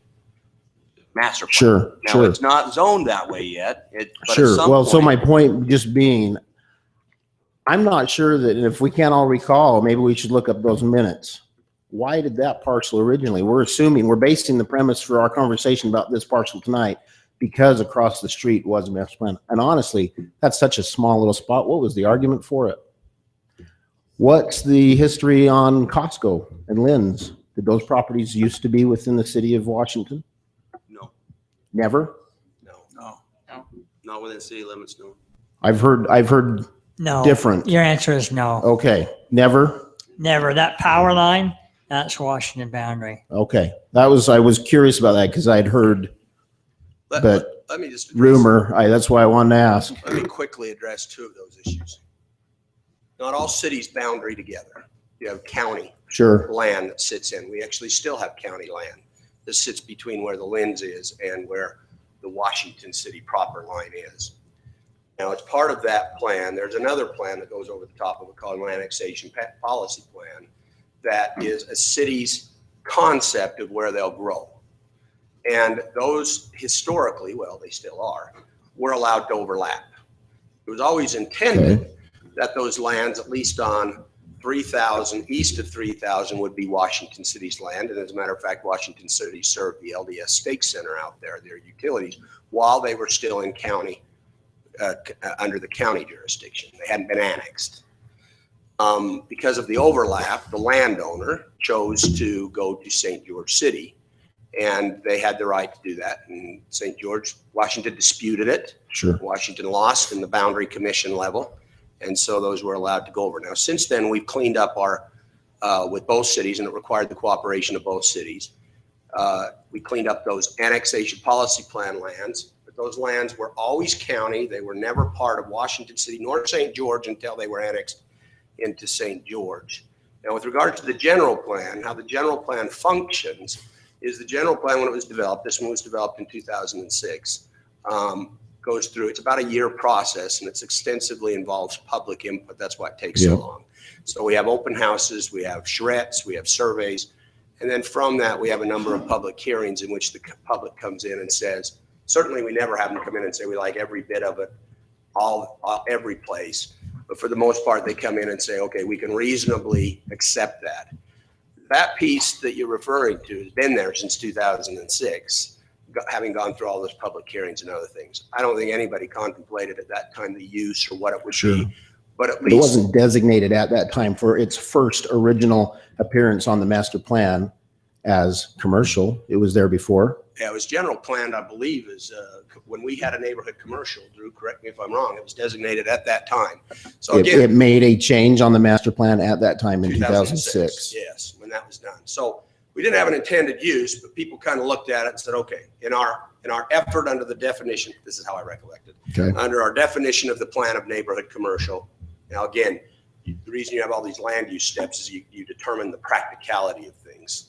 But they said, you know, that's acceptable. But then as we move through the rest of the process, some 10 years later, well, almost 15 years, 10 years later, you know, we realized there was some practicality issues. So I just wanted to share that's kind of how those things come together. Well, and again, the history, the education's important. So thank you. Which I think and we talked about this, I believe, the last city council meeting when we talked about that. Maybe it's time to have another conversation about the fields. We are going to do, it's a good point. And actually this year, we begin a new general plan process. But, you know, until a new plan is proposed, these property owners have a right also. Okay. The other question I did want to know is the reference earlier was that 40% of revenue for the city comes from property tax. What's the percentage from sales tax? 60. Yeah, well, almost 60. Yeah. Well, we collect about, as you heard, about 2 million. Because you have other sources of income that doesn't. Not much. The biggest driver for cities, and it's the way the state is set up. So it's the way the state has set up the tax revenue collection. Mm-hmm. The biggest way that cities fund what they have to fund is through sales tax. Because we live in a community, in an environment where, unlike the East, where you might pay $7,000 or $8,000 for property tax, that would be unacceptable in the state of Utah, and I would agree with that. So property tax brings in very little. So essentially, for instance, a $250,000 home in Washington City, the Washington City portion of that tax is about $350 a year. And so we do not, and Washington, by the way, is the 4th lowest property tax city in the county. So we kind of debate that. Do we have to push up property tax? And quite frankly, when we make those trade-offs, that's a consideration we may have to come back with and say, because the challenge we have is we have a fast-growing community. We have a fast-growing community that requires us to build roads. And many of you who've moved here in the last 15 years, you're part of the reason for this. We've had to build roads. We've had to build sewer lines. We've had to build water. You wanted parks and those things. We need, and that all needs to be paid for. Property tax, they're hesitant about property tax, but that could be an option we look at as well. But it all needs to be paid. Okay. Sales tax is significant. I guess that's what I'm going to say. Well, no, I was curious. I knew there was other is. sources of income, but it was not surely exactly 60%. Sales of property are by far your 90% of your municipals. Okay. If you watch the Republican debates, Chris Christie made the point that when you raise the taxes on the rich, it does not generate more income. And the experiment they experienced in New Jersey was that their tax revenue actually dropped because all of those residents left. My point tonight is that the Fields is a destinational residential area, and that if you mine it out for sales tax, you will not get the draw of the residential base that could supply the tax revenue for the other nice commercial locations that you have, and taking advantage of the prime real estate that currently exists for commercial properties in Washington's city boundaries. If you go in and carve it out in an attempt to satisfy the minority, you're going to lose out on the draw for the majority of people who are wanting to be in the fields for the reasons for what the fields is to them. And yes, it is going to change, but it can change in a way that is an attractive, appealing, still a draw destinational residential area. Or you can change it into something else. And I don't know if any of you have ever shopped at the marketplace in St. George next to or nearby the temple. As a kid, I did, but I don't know how many businesses it's been since. And that entire little shopping complex has circulated over and over and over. And I can't say it's attractive to the area. To me, this kind of represents a little bit neighborhood commercial project that conceptually looks good, but in the long run, it's going to likely be run down. And it's not just the commercial that looks run down, it's everything around it.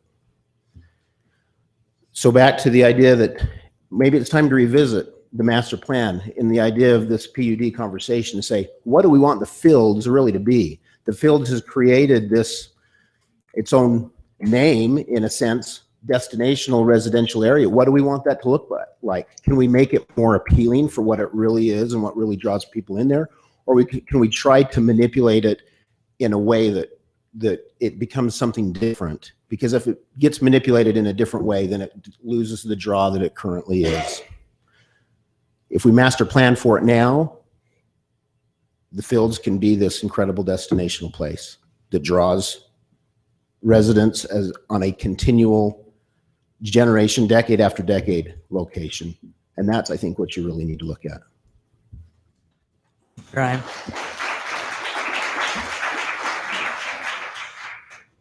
My name is Inga Bold. I own the place across the street. I live in Salt Lake City, and this is my destination during the summertime. If you take this away, I'm going to be very sad and mad. I'm old, and I like to enjoy Washington City. Thank you. Thank you. My name is Glenn McClellan. I'm a resident. I'm Glenn McClellan. It's M-A-C. Scottish. Okay, so I live directly south of that, right there in the Nichols Peak subdivision. We have been in here debating time and time again about the southeast parcel, which of the road would be the southwest parcel. Here's my concern. You talked about being closed in, driving Tennessee. I was born and raised in Southern California. I've lived in Seattle, and I've been all over this great nation. Everywhere I've ever been. Doesn't matter if Chicago, New York, Tennessee, Kentucky, Florida. Everywhere I've ever been, everybody tries to do this stuff. And everybody tries to get the heck out of there. Okay, the reason why there's nobody here tonight is because Pineview's playing Desert Hill tonight. Because this is a family-oriented place. This is a place where people come to support each other and represent each other. Okay, in about 2 years, in 2019, from what I understand, there's going to be a whole new rivalry. Okay, the school south of us, out by Staley Farm. Okay, Crimson Hills High School. I was hoping more for Ridgeview or for Valley Center or something like that, but where I hope to be a part of the program, if not with Pineview, as I am right now. Even driving through St. George, every commercial structure near residential gets walled in. Okay, I moved out here because I flat out hated living in Seattle because it rained 300 days a year, but everything, everyone to put a gas station here for convenience. And I'm going to say this again for those who weren't here, and you guys weren't here. From that corner, the Telegraph is 2 miles. From that corner to where the new Linds is going is 1.5 miles. From that corner to where they just approved the last meeting for commercial is 1.5 to 2 miles. How lazy are we? Really, 2 miles? I don't know if you guys have ever been to New Harmony. There's a lot of beautiful homes out there. Where's the gas station? It sure as heck ain't by the homes. It's out by the freeway. It's away from everything. I am more than happy to drive 2 miles. I'll ride my bike 2 miles. There is absolutely no need to have commercial anything there. This is a family area. There is plenty of commercial space to the east. There's plenty to the west. There's the dam road. I have commercial space out there. I'm a business owner. We own 2 businesses. We're looking at open the third. Trust me, I would love, I think it'd be great to walk out my back door and walk right over to a parcel, but I don't want it there. And I don't want to force that on anybody else. There's other places to go for commercial. It's not that big a deal to go 1.5, 2 miles. I know it might seem out of a way for some people, and there will be some people that will want commercial because they're lazy. I understand that. There's people that want commercial because they just don't want, they don't care. But for those majority of people that live here in my community, in my subdivision, I know to the east over there, they care. They care enough to be here. You know, I get it. I should be at the Pineview game right now. But this is a little bit more important because I care enough to know that this is a family place, it's a family. I like it being open. I don't care if there's homes that go in there. I like it being a field. I've watched from the new road being cut in because we built in 2003. And the trade-off with the land, I've seen that. I've seen the development for the people that are new to the east of me. I've seen the development there. And you know what? I've been a good friend of Larry Adams when I moved in. And he thought, you know what? Piss on you because I'm having the cows. And frankly, I grew up milking cows for 7 years on a farm. I love it. That's what I like about the area. That's what drew me here and my wife. Okay. So this commercial, the idea of commercial in the center of the fields really doesn't make sense. It is just so not what is needed there. We have got schools, new interchanges, plenty of commercial, and the people around behind the hill, they're going to want to go that way. And I knew we thought at maybe one point in time, going to the Dixie, that the Washington Fields Road would be that road that takes us all to the airport. And it will be for us local people. It's not the one from the freeway. I've seen UDOT's master plans. I know what's coming. Highway 7 is being finished. The next extension will be done after it gets by there. I guarantee you there'll be off-roads coming from the freeway. That is not the main road. It's a road for community, a road for residential people. It's beautiful that it's 2 lanes wide, 4 lanes, 5 lanes wide now, instead of having to be crowded. But I just think that we need to really think about doing this everywhere I've been. California, it doesn't matter. They all throw these things in, and everybody, the people I know that live there, like, you know what? Yeah, it's convenient, but they don't really care because not everybody goes to get gas. They go to get, it's a simple convenience out of being lazy or unprepared. So just remember, this is a community of families, openness, like you said. I mean, nobody wants to be walled in. I can guarantee you won't find one that's not backed up to a residential, that's not walled off, or they're walled off. I don't want to be walled off. I don't want my neighbors to be walled off. I like it open. I like to see what's going on.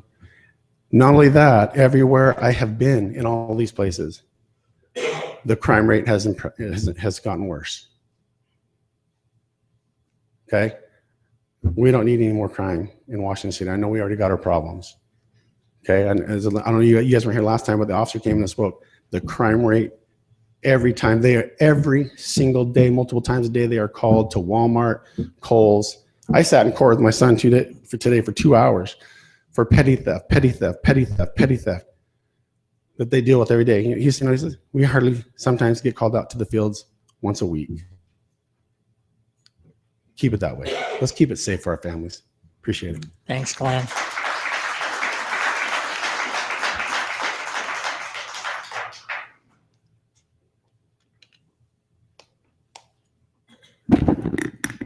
Hello, Council. I'm Shania Jensen. I'm a little confused of what's going on here, so I would like to be a little more clear. Are you taking out the fields to put in commercial things such as gas stations and markets? It's being considered. It's not being taken This is out. what we're debating about? Okay. Can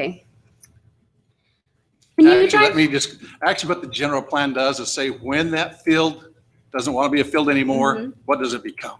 So that's what we're really talking about is planning the future of that, of saying when the owners of the field say, hey, we're or their children, whoever, say, we don't want fields anymore. We don't want to farm. We want to sell it to do something else. This is the process that starts to say, okay, this is what they will become when they grow up. So that's kind of what we're talking about. It's future. Okay. We're not looking at doing anything today. We're looking at Future. down the road. I understand. I mean, if it Thank stayed a you. field forever, we'd love it to be a field forever. Okay. I mean, but the fact of life is, as we've seen, fields are disappearing. And so we Mhm. want to plan, what do they become when they change? Okay. As you can see, I'm a younger generation. I'm 19. I'm going to college here.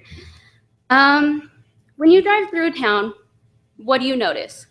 Do you notice the gas stations and, oh, it's such a beautiful gas station, or this is the perfect market that I'm going to go shop at today while I'm passing through town? No, you're going to notice the things that stand out to you. When you drive through California, you see these fields where they grow all of our fruit that we consume, and you are thankful for that. Me, I come from a small town. My graduating class was 19 kids. The population of the whole town was about 3,000 people, so I know the farm life. This is very sad to me because I moved here because it was different. I moved here because it reminded me of home. It's not going to be like that anymore.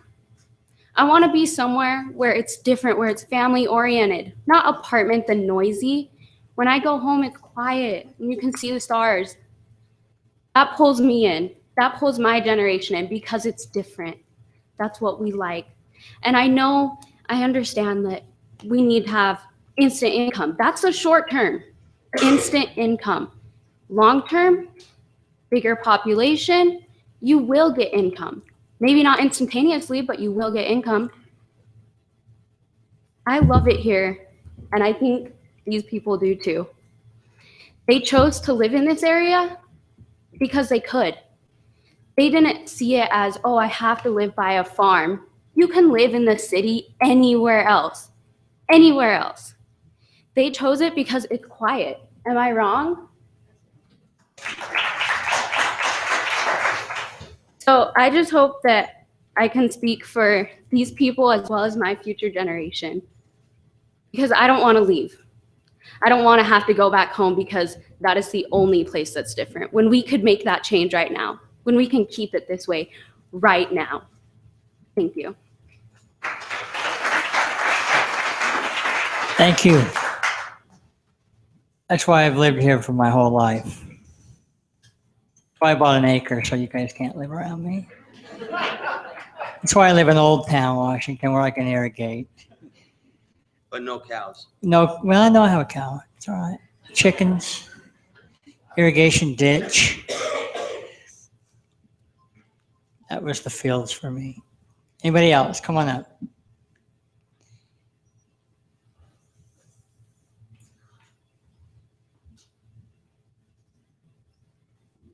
I'm Dale Perkins. I moved down here about almost 3 years ago from up north. I was born and raised in Kaysville, Utah. Was living in Clearfield, just east of Clearfield High School off the Hillfield Road. We bought a 14-acre piece of ground there, built a beautiful home on it.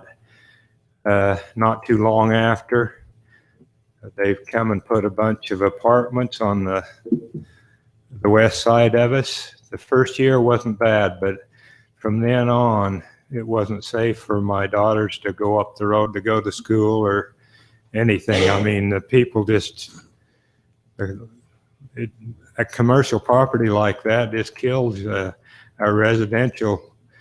Our home was valued at $250,000. We ended up having to sell it for $175 because of that property there. So I'm completely against commercial coming into our residential area, mainly because it cuts the value of the home. Not only that, you can drive away and don't have to worry about somebody breaking in. Commercial property just brings everybody there.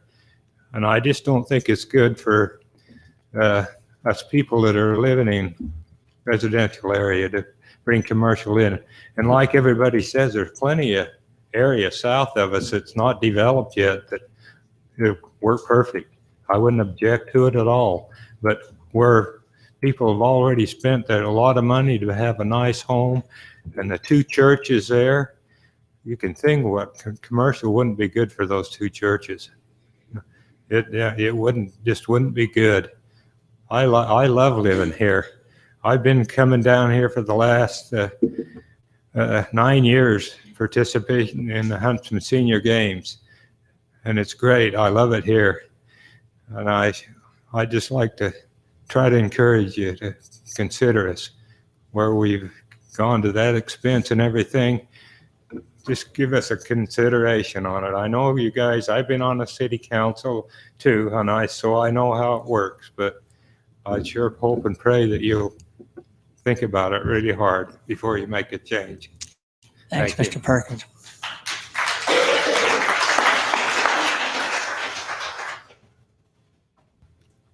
Well, Burke Staley, 52-year resident, Washington City. Been thinking a lot about what to say. I was a little surprised and kind of wonder about coming when we talked about 43 acres at the former meeting and come in to see this 10. That seemed a little bit rigged. I think I wasn't here to the start of the meeting, so I apologize for that. It's another meeting. First thing I want to say is I love Roy Nyson. That's the owner of this property. Many of you don't know Roy. Roy's a World War II veteran. Has probably done more for this town behind the scenes than about anybody could know.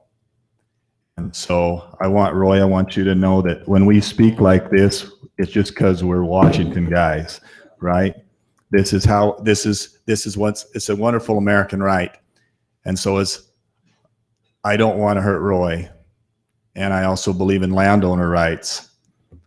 And so this is a wonderful opportunity. Jeff, you were here on the decision made across the street, right across the street, only 100 feet across the street a few months ago. I watched it on TV, and I watched a group of people out here that live in Nichols Peak and that live across the street in Desert Meadows passionately talk about why they did not want commercial by their homes.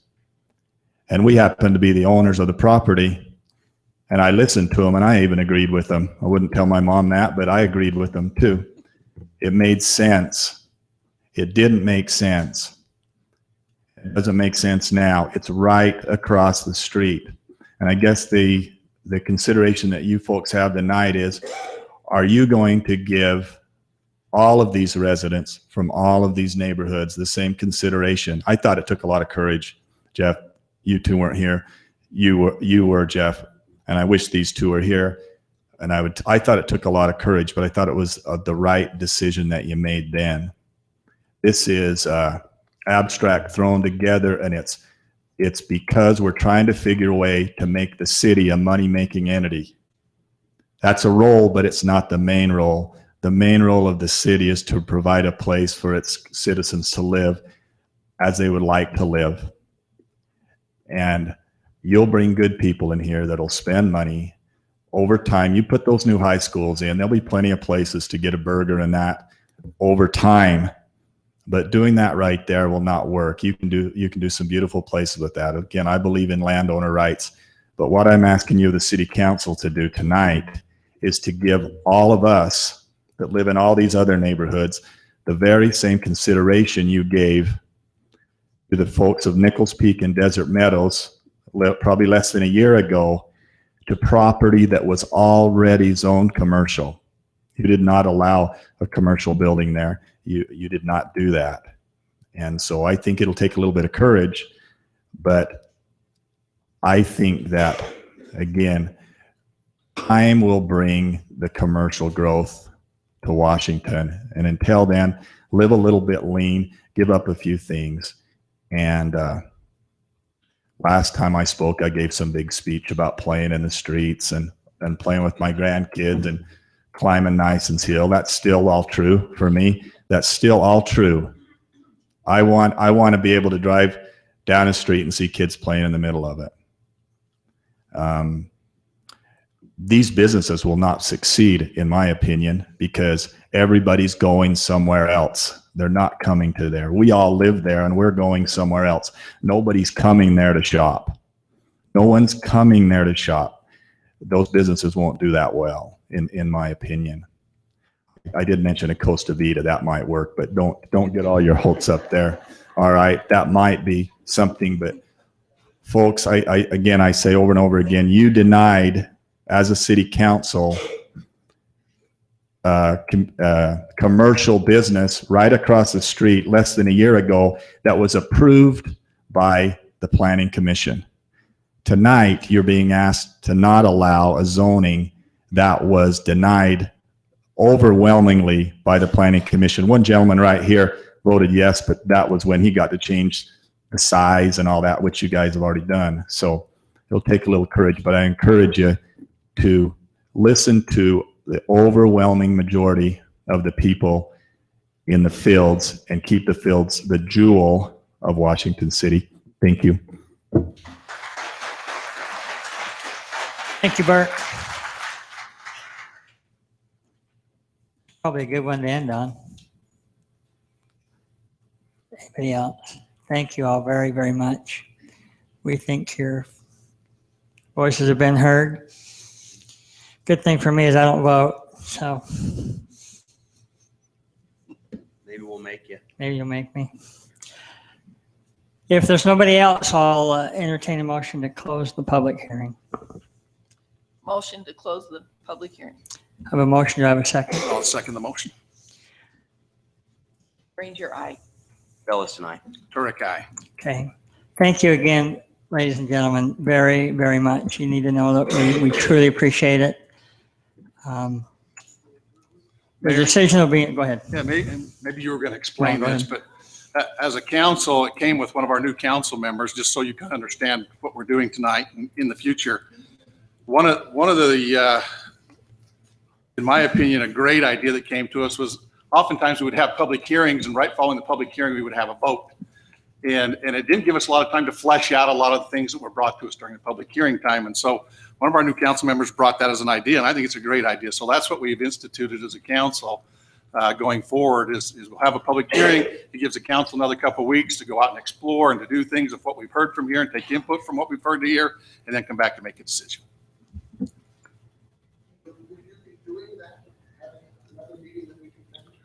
Yes.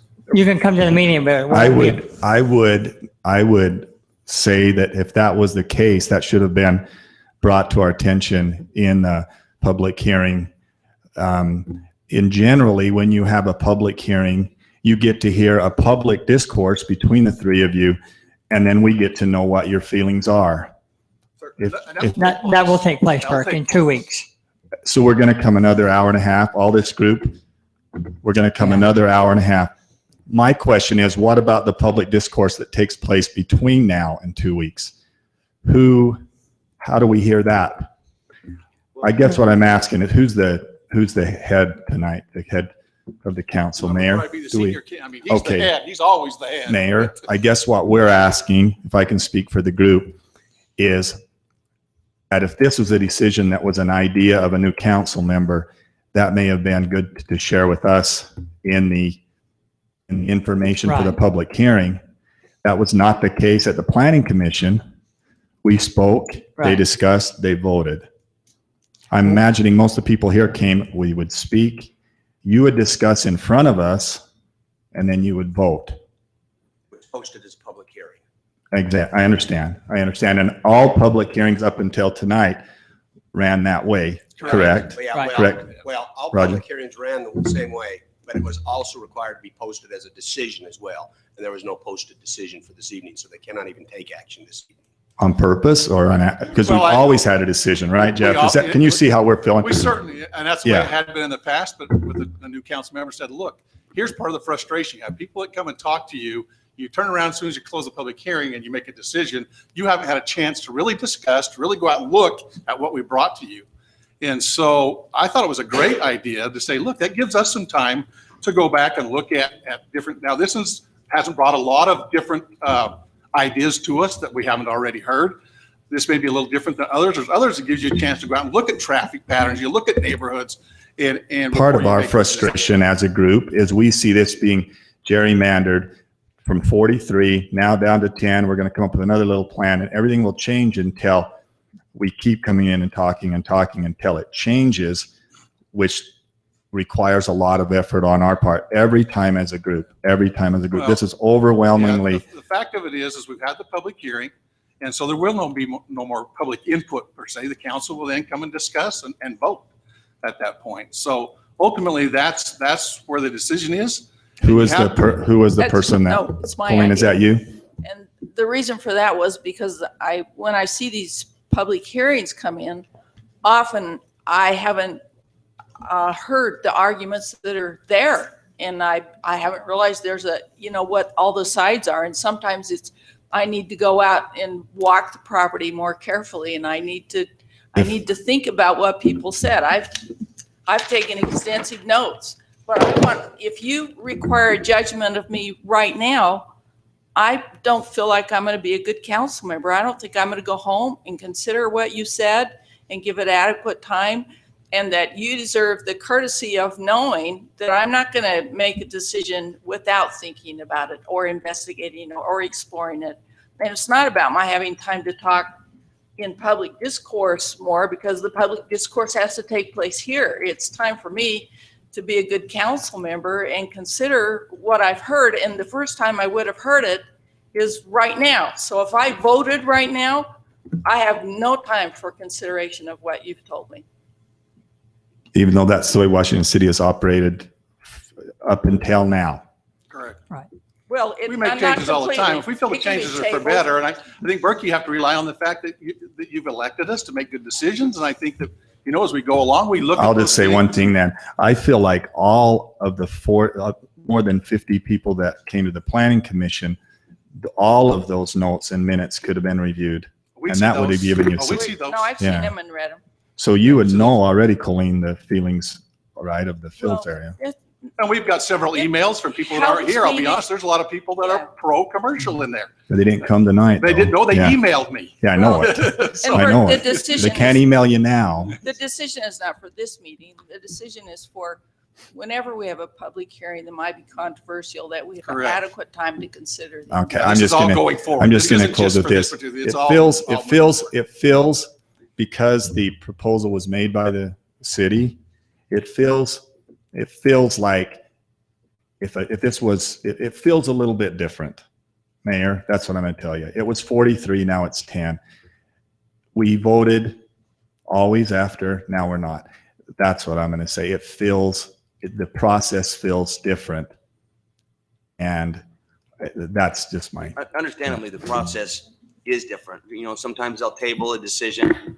We would, if you tabled it, but Well, this there's is no reason to essentially what table. we're doing, is tabling the decision to give some time to reflect. I don't want to come across like I'm. Well, I'm because arguing. I guess the concern would be is Glenn McClellan and it's MAC still.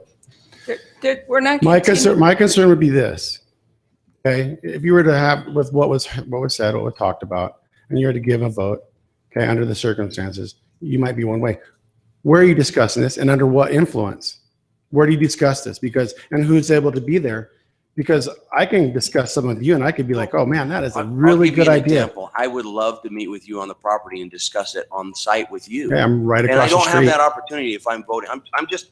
But playing I'm just devil's saying, advocate. you know what? You can be with your friend hanging out. You can talk to this guy and go, man, that's a dang good idea. I see your point. You can come over and visit me and I can go, you know what, this is, and if you had to make a decision, you would say, you know what? Yeah, we need to do this. But if you came to me and I was like, okay, here's my concern. I do traffic in this area all day long. I can tell you how the patterns are. I can tell you the way I can tell you how they move. But this is the problem. This is the problem. You're like, oh man, I really see your point. Who are you discussing with? What influence do you have? Because if it's with other city people and maybe people that are pushing for this, you know what, you might have something there. But when you got all these people that are like going, heck no, that's a different thing. So I feel kind of like, wait a second, all this time, now you got all this time to deliberate certain things, and with who and with what influence? Because Well, if it's I can tell you, Glenn, these folks aren't going to meet in a backdoor meeting. No. in I'm 2 not talking weeks. backdoor meeting. I'm just talking the influence. What input are you giving? Like who's giving the input? Just like you had input tonight from the city people. We get it from community members. We get it Okay. for people who are in the city. Okay, but That's where it's your You know, I responsibility have people in my to talk to these neighborhood that are folks. impacted by everybody wants to drive to the gas station that says, look, put something up there so we keep the traffic out of our neighborhood. And so there's different points of view. I understand that you're directly right here next to it. Your point of view is this. Other people in the community have different points of view. Exactly, that's what I'm saying. So influential wise, if I want to go around the hill and talk to somebody about it, it's going to be completely different than Somebody those could. people that are here. So if those people that wanted to be for it, where are they? Where's the thing of input? it is Whether they we make emailed or not. decisions on what's best for the whole community, not for the people that sit in this room. We certainly look at that. That impacts what we have to say. We usually look at those most directly affected because they are the most highest impact and say, okay, how does that impact them? That bases a decision. But we're really looking at the community as a whole. Most decisions we make are for those reasons. I just think that it just seems, kind of counterproductive. Now we got to come back again, do this again, probably be another. Well, you won't, state basically, there term will and be I no don't more input. We've got what we've got. You'll see us come back and Well- deliberate it. Hey, and you guys are And vote free. 503 East Case Circle. It's where I live. Come visit with me whenever you like. Okay. Thanks, Glenn.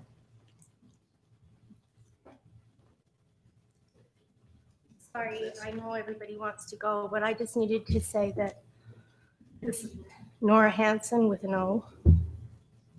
I live on Meadow Lane. We're in the fields for the field. They brought us there because of what we felt when we come into the community. I delivered over 200 notices put out that was posted here at the city buildings this week.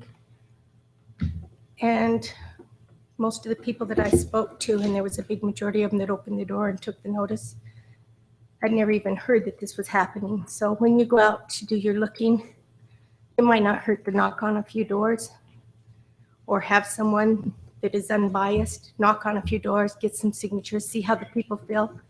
Because in my opinion, 300 feet from the property that is being disputed here as to how it should be labeled, 90% of the people don't even know it's happening. Let me just assure you that the council is right now looking at requiring more notification than it has in the past. That would be greatly appreciated. Part of this giving us 2 weeks is to require more opportunity for input. Okay, even if people, I got to know that people couldn't be here. It gives you additional 2 weeks to give us input if that's what you feel like we didn't hear everything that you needed us to hear. These changes are made. They create more opportunity for the citizens to talk about the impact of things that are happening to them. I want to assure you that it's not a manipulation that because you're here, then we'll go decide when you're not here. I sat in your seats with some changes that were made in my neighborhood. I came 3 or 4 times with hundreds and hundreds of people. Now, the reason that we're looking at the notification, the reason we're looking at these 2 weeks is so that we do have adequate time to hear what the impact is. It does matter that this is your city and these are your homes and these are your neighborhoods and this is our city that we're responsible for. Perhaps more globally than you're responsible for more than just your neighborhood. We have to consider all of that, but we can't consider it without knowing that the people that form our city have a chance to be heard. Okay, it's not fun to sit for hours and listen. Okay, it's not fun, but it's right. No, but I'm willing to be here. It's right. Thank you very much, guys. Thank you. My name's Amy Fife, live in Heritage Fields. Amy Fife. So you kind of answered part of my question because my concern was with the last part of this meeting also. I thought it would kind of come to an end at this point and we would know. So you've received emails and now they're in writing. And I will, let me say too, there was a couple of points even that you brought up that I hadn't thought of about bringing commercial property here. Wasn't definitely not enough to convince me at all, not even a Costa Vida. But I'm so kind do of after a Trader Joe's, actually. so do somewhere. I feel like now I need to submit my email because even though everybody else came up and spoke, they kind of hit on some of the points that I do agree with. So even though I attended the meeting, I should still email and encourage everyone else from my neighborhood that couldn't be here tonight to also email, because you're going to continue getting it from both sides, and mine wasn't in writing. So you have like a hard copy of those people. So even though I did show up, I probably need to still submit an email, because then it's right in front of you and you can keep referring back to it while you're out looking on the road. And Can I just bring something Yeah. up? I was here at the planning commission meeting because I know it's a hot button topic and I Mhm. live a couple of blocks away. I wanted to hear firsthand what was being said at the planning commission meeting. So I showed up and took my evening to be here to listen to it so that I could digest for a period of time what was brought up and what was said. The other council members weren't there. I believe Colleen was there, weren't you? No, I wasn't there. So the other council members weren't there. So they haven't had time to digest what was said at the planning commission. So the attempt here to have the vote in 2 weeks is to allow people to digest what we've heard and sleep on it, I guess, so to speak, to make a rational decision. You know all those conversations you have where you walk away and 5 minutes later, like, oh, I should have said that. Exactly. So now that's what I'm saying. Because sometimes, understand. We're like trying to- my mom's from Heritage Fields, it's like, okay, I have Scout, I have this. Are you going to be there? Which one of us can go and represent us? Whatever else. But then some people that are busy, they're just emailing you. So that's good to know that throughout the next 2 weeks, you're still going to be considering Absolutely. all of that stuff. So that's, Absolutely. I wanted Right. to make sure that I knew that Just that's like what we I should want be to be able to digest what was said here personally and the other council members do. doing. There's people in this room that are going to go home and they're going to think, dang it, I should have said that point. I would love to have that email so that I can include that into what was said on top of what was brought up tonight. Right. So for It isn't further, necessarily volume. It isn't like if you send No. us 5 emails that say exactly the same thing. I want well, I don't think information we would and stoop to that perspectives. level myself, but No, but what, I'm so just from, my for point. further notice for these meetings, what part in it do I read where it says, does it say the vote will either be cast that same evening or it will be Usually the postponed? agenda will show it as an agenda item. So That's agenda what it is. It's an item. agenda item. Typically, But There's always a public hearing, that's why they close it. Mhm. If they gotta close the public hearing, then there's a separate agenda item which requires action. So that's where they can, for instance, the council occasionally has said we can table these things. Some of the biggest burden that this sometimes poses is on the property owner, because they're in this game as they go. Some of the criticisms the council has heard in times past. If this council was going to turn around tonight and vote against all of you, one of the criticisms I promised would be they didn't even listen to what we said. They didn't even think about what we said. Those are the criticisms that have occurred past. And this council, I think, has at least been wise enough to say, we're having a discussion about deliberation. And how could that be a bad thing? Because even though some people are not here, they're not our citizens. And, this is not, we just get a whole bunch of people in a packed room and we have to make the decision based upon that packed room. Agreed, even though It's beforehand, a lot of times that is the way it's been. That's exactly right. But there are other residents, and I think this council, at least to their credit, has attempted to say, this just makes sense because, again, the criticism we've had is we vote right now and it's against what all you said, and you're getting to say they didn't listen to a thing we said. They didn't even think about what we said. They didn't even go out and look at those things. And I realize a change occurred, but I think it was for the better. But if it's for the better, a change is going to have to occur at some point. What was discussed at our council retreat was some of your more boilerplate plats or final plats or things like that do have public hearings, but really aren't big neighborhood decisions. We can vote on those, or we ought to vote on those at that point in time because we don't need to be dragging every little decision out.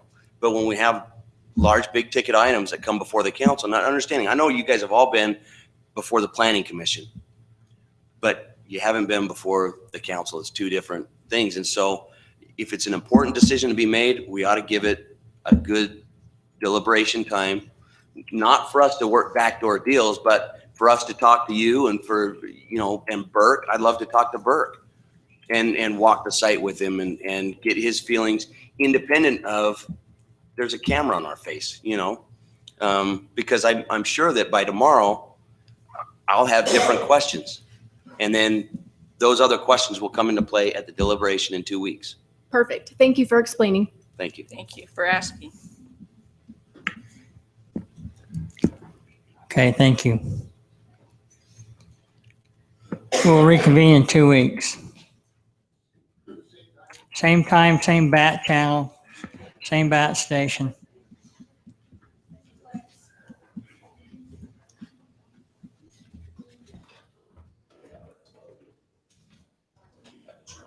We don't have 2 council members. I mean, the reality is you have 2 of your 5 council members aren't here to make a decision.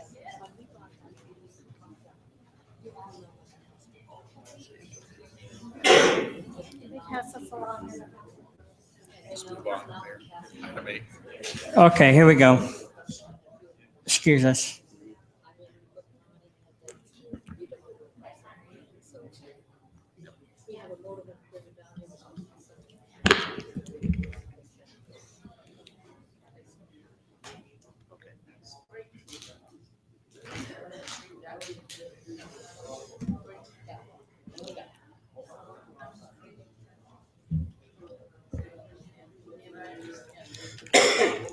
Want me to do it just to help her?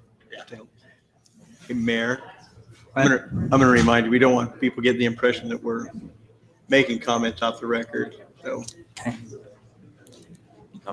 we'll move on to item, We're still in the public meeting. item Should I say Council 7. Granger? I'm sorry. Item 8, recommendation and consideration to appoint members of the Power Board Committee.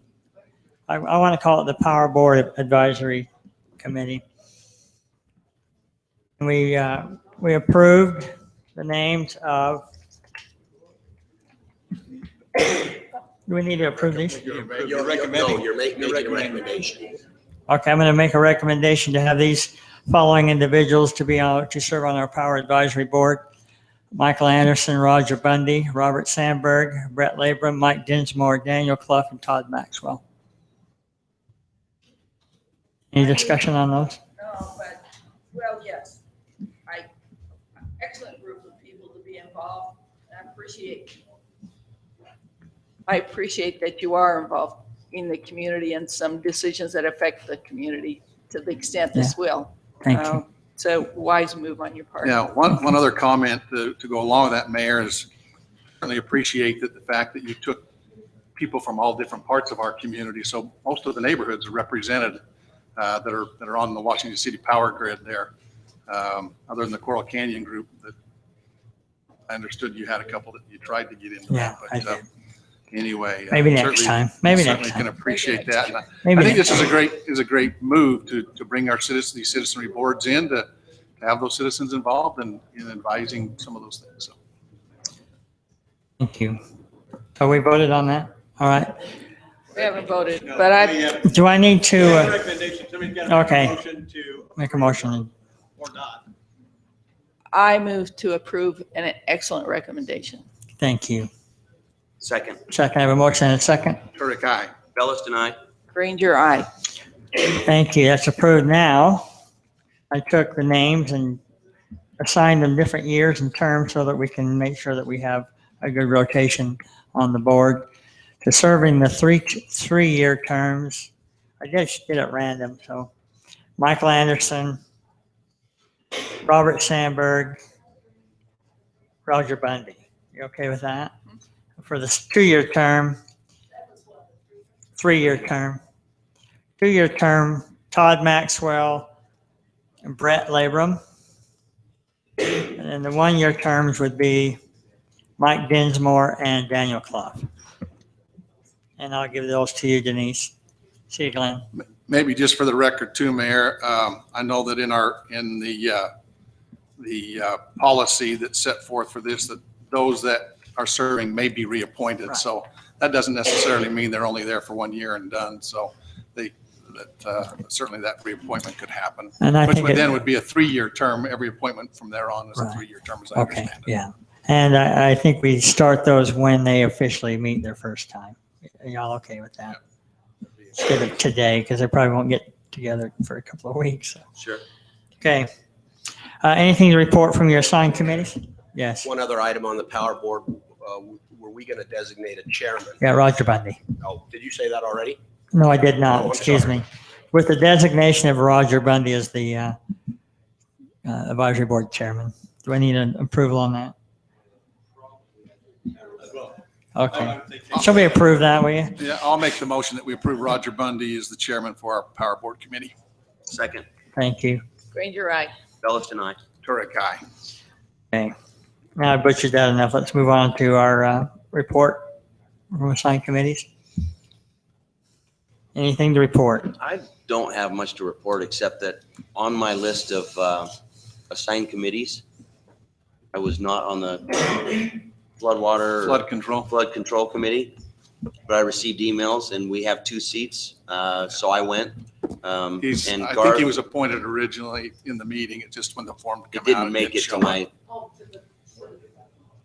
my document. I'm still trying to figure out how to get onto the, how to access those documents.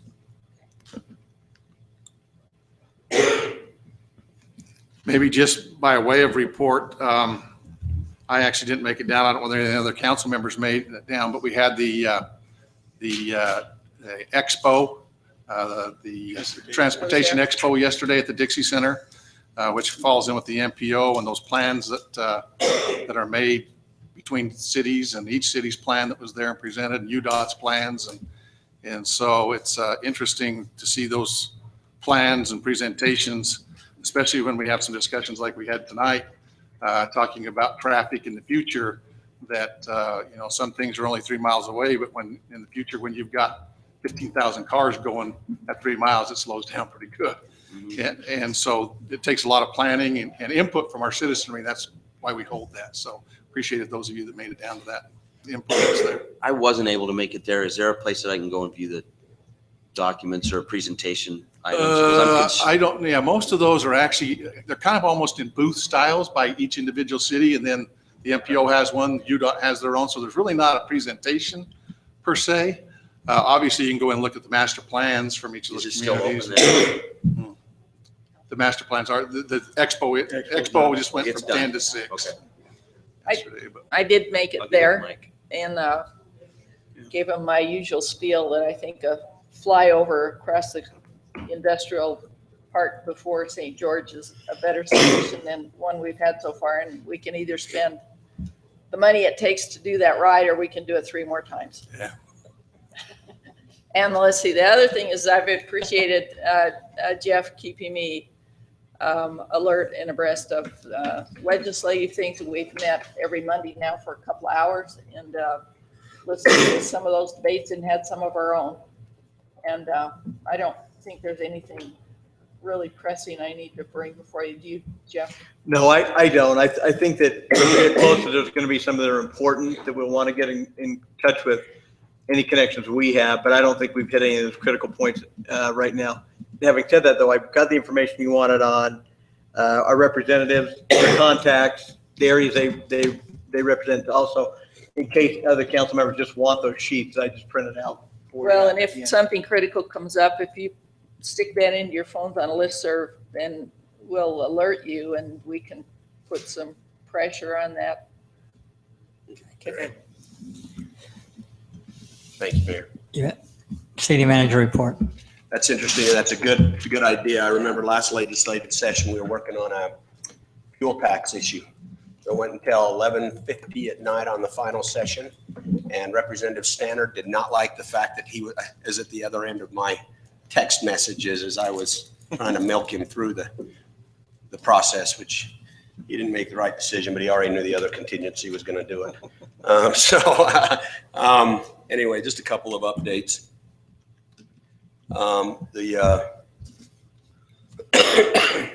The downtown storm drain project, they've started design on that. It's about 20% completed. And the budget will be, the fund for that will be budgeted in next year's project. So you'll see that coming through on the budget discussions we'll have in the very near future. I know you've been keeping track of the boilers, piping as well. That project will start within 30 days, and it's got about a 30-day construct time on it. So it'll be a pretty quick project. I know we had a little discussion about that last meeting. So, as you know, a couple weeks ago, and I told you I'd keep you updated on this, I was actually out there today. The mayor and I drove out there today. We over paved again out there on the Telegraph crack. And we're still monitoring it. I think they did a pretty good job for the job they could do with both those temperatures and the circumstance.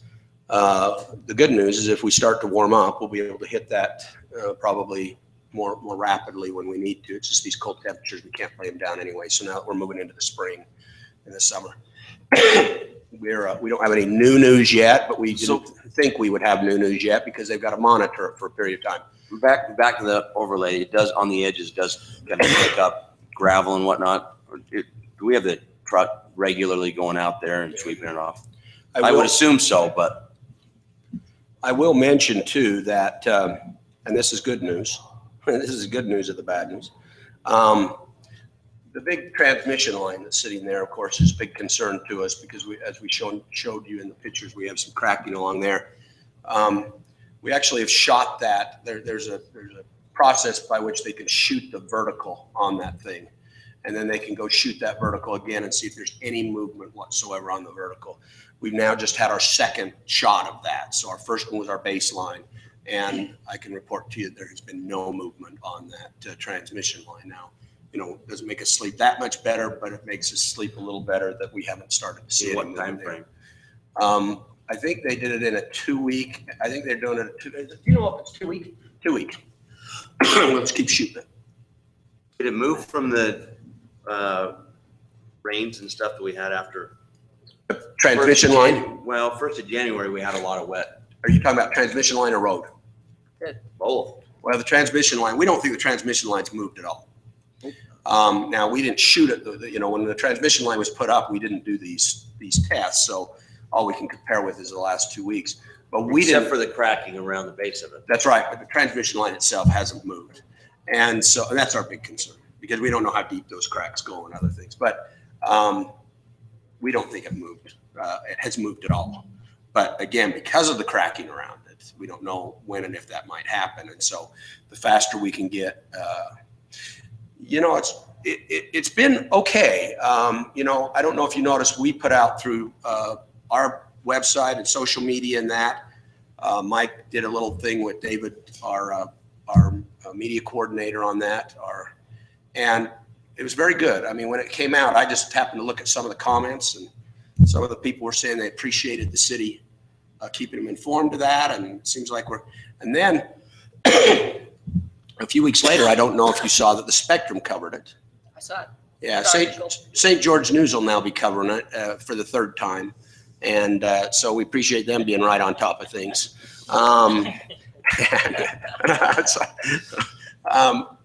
But even the comments on St. George News, you know, there was some advice from retired engineers, of course, but you know, at least we had some comments about the fact that people appreciated the cautionary speed and the fact that the city is trying to find the fix before they just go in and fix it, because this will be a pricey fix, and we don't want to do it more than once. So is that a 138 kV yeah. transmission? Mm-hmm. Wow. That's big. Okay, and then we are scheduled right now, and I'm telling you this, I think you know this, but we're still scheduled to come back with the council on February 24th meeting to begin to still talk about power rates. And I say that just so that you're aware of that. I think you are. And then the last thing I would just like to ask is, as we know, next week, all that are here will be going up to the state legislature. So I wanted to just take just a second. It is, of course, a holiday. So the legislature's out of session.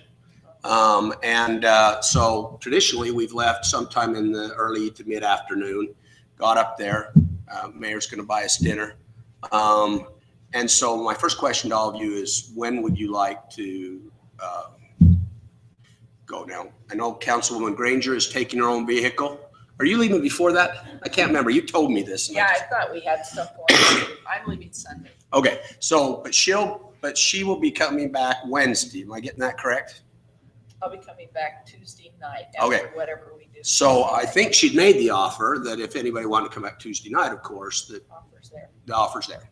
I'm going to be staying up there, but I'll be going up because I've got a conference on Thursday and Friday, but I will be going up with you. So of course I'll have a vehicle, but we also have another vehicle that everybody could get in. Where are we staying? We're staying, it's the Best Western there in Sandy. Accommodations are a mess during the legislative session. This is a place we've stayed before. They treat us pretty good. It's a nice facility. You were with us when we stayed there. It's a little far, but the price is right. Put that down. The price is right. And because the closer you get to the Capitol at this time of the year, if you can find a space, it's very expensive. So we'll be staying there in Best Western Cotton Tree, I believe, there in Sandy. So do you have a preferred time, Mayor? Maybe you just lead out with a recommendation. 1 o'clock, Jeff. Can you do that? Can you do that? I'm actually not going. Oh, that's I'm out right. of town. I'll go whenever the latest of you want to go, we'll go. Let's go around 1 o'clock. If we go, Can you go at 1? Couple of nights in a hotel, I'm going. if we can go early enough, we can get up there and we can have dinner Yeah. together, which would be nice. So Council Granger, Let's meet at it's a bit of a 6. drive from North Salt Lake, but we usually. Is that where you're going? Right Is that down. where you're going to be, is North Salt Lake? Then let's meet at the Cheesecake Factory at 6. Let's see when we get off and then we'll contact. Okay. Let's make sure. Plan on it. Which The one at cheese? City Creek. City Creek? Okay. I got it Maybe we down. can hit up the manager. Well, we go straight to it then, Mayor. I'll tell you just because. So if we get off later, I'll call We'll you. let you know when we leave. We'll text her when we leave. And Council Belliston, if it's just the 4 of us are gonna be going, then let me just come get you from your house and then so you leave your cars at the place. And I don't know when coming back is. I'm assuming Wednesday sometime. There's nothing planned right now. for No, I'll Wednesday. just tell you what I've But we wanna got go to your scheduled, UF but meetings. nothing is, got set times, and that's pretty common because we'll kind of squeeze ourselves in with the legislators. So, And they're all ready. They're all open for us to come. yes, so we have you talked to them? I talked to Vickers. Okay, so we've made contact through our lobbyists, so you're gonna meet our lobbyists while we're up there too. Steve Meekum and his group. They have been given the word to notify all of our legislators that we will be there on Tuesday and would like to find some time when we can get with them. And again, we'll have to be loosey-goosey. Usually, we're worn out just because we're standing all day at the Capitol. We'll also be meeting with, he's trying to set up, we'll be meeting with our lobbyists. And he's trying to meet with Dave Ewer of State Institutional Trust Land, who's been on the Hill as well. And Tuesday night, we have the reception with UAMPS there at the boardroom of the Capitol building, so we're right there. And then Wednesday, if you want to go back on the Hill, that's an option, but we've usually left sometime Wednesday morning. Yeah, I usually have planning commission at night, so it's nice we can get back in time, but I That's never have a fine. problem going fast enough to. And there's usually, once we spend most of the day, once we've covered it with them on Tuesday, there's no reason that we need to. So I won't miss that much. No, I Well, don't if we leave know. by 2, I can get back to planning commission by 5:30. That's usually not a problem. Okay, so did we say 1 o'clock, Mayor? Because what I'll do is I'll follow up with you. So somebody can come with me. I'd like to go but- about 1 o'clock, I'm good with that. even noon. Tuesday Okay. afternoon, I might have to break free or morning or afternoon. Come something south? like that. No. Okay. Up there? Well, that's fine up Up there. in Salt Lake to go meet with somebody, so I'll figure out when and where that is. Other than that, Mayor, I think that's pretty much my report unless anybody has any questions. All right, everybody's on their phone, so we're good. Thanks, Roger. Sorry about that. Just long enough, I think we missed the. Anything else to be brought up? If not, I'll entertain a motion to adjourn. So made. Second, Thank you. Turek, aye. Bellis tonight. Granger, aye. So Okay, Good idea, good idea, Council. I think I got beat. Good idea. I thought you were up earlier. No good idea goes unpunished. I mean, it only had like 22 points at halftime. He had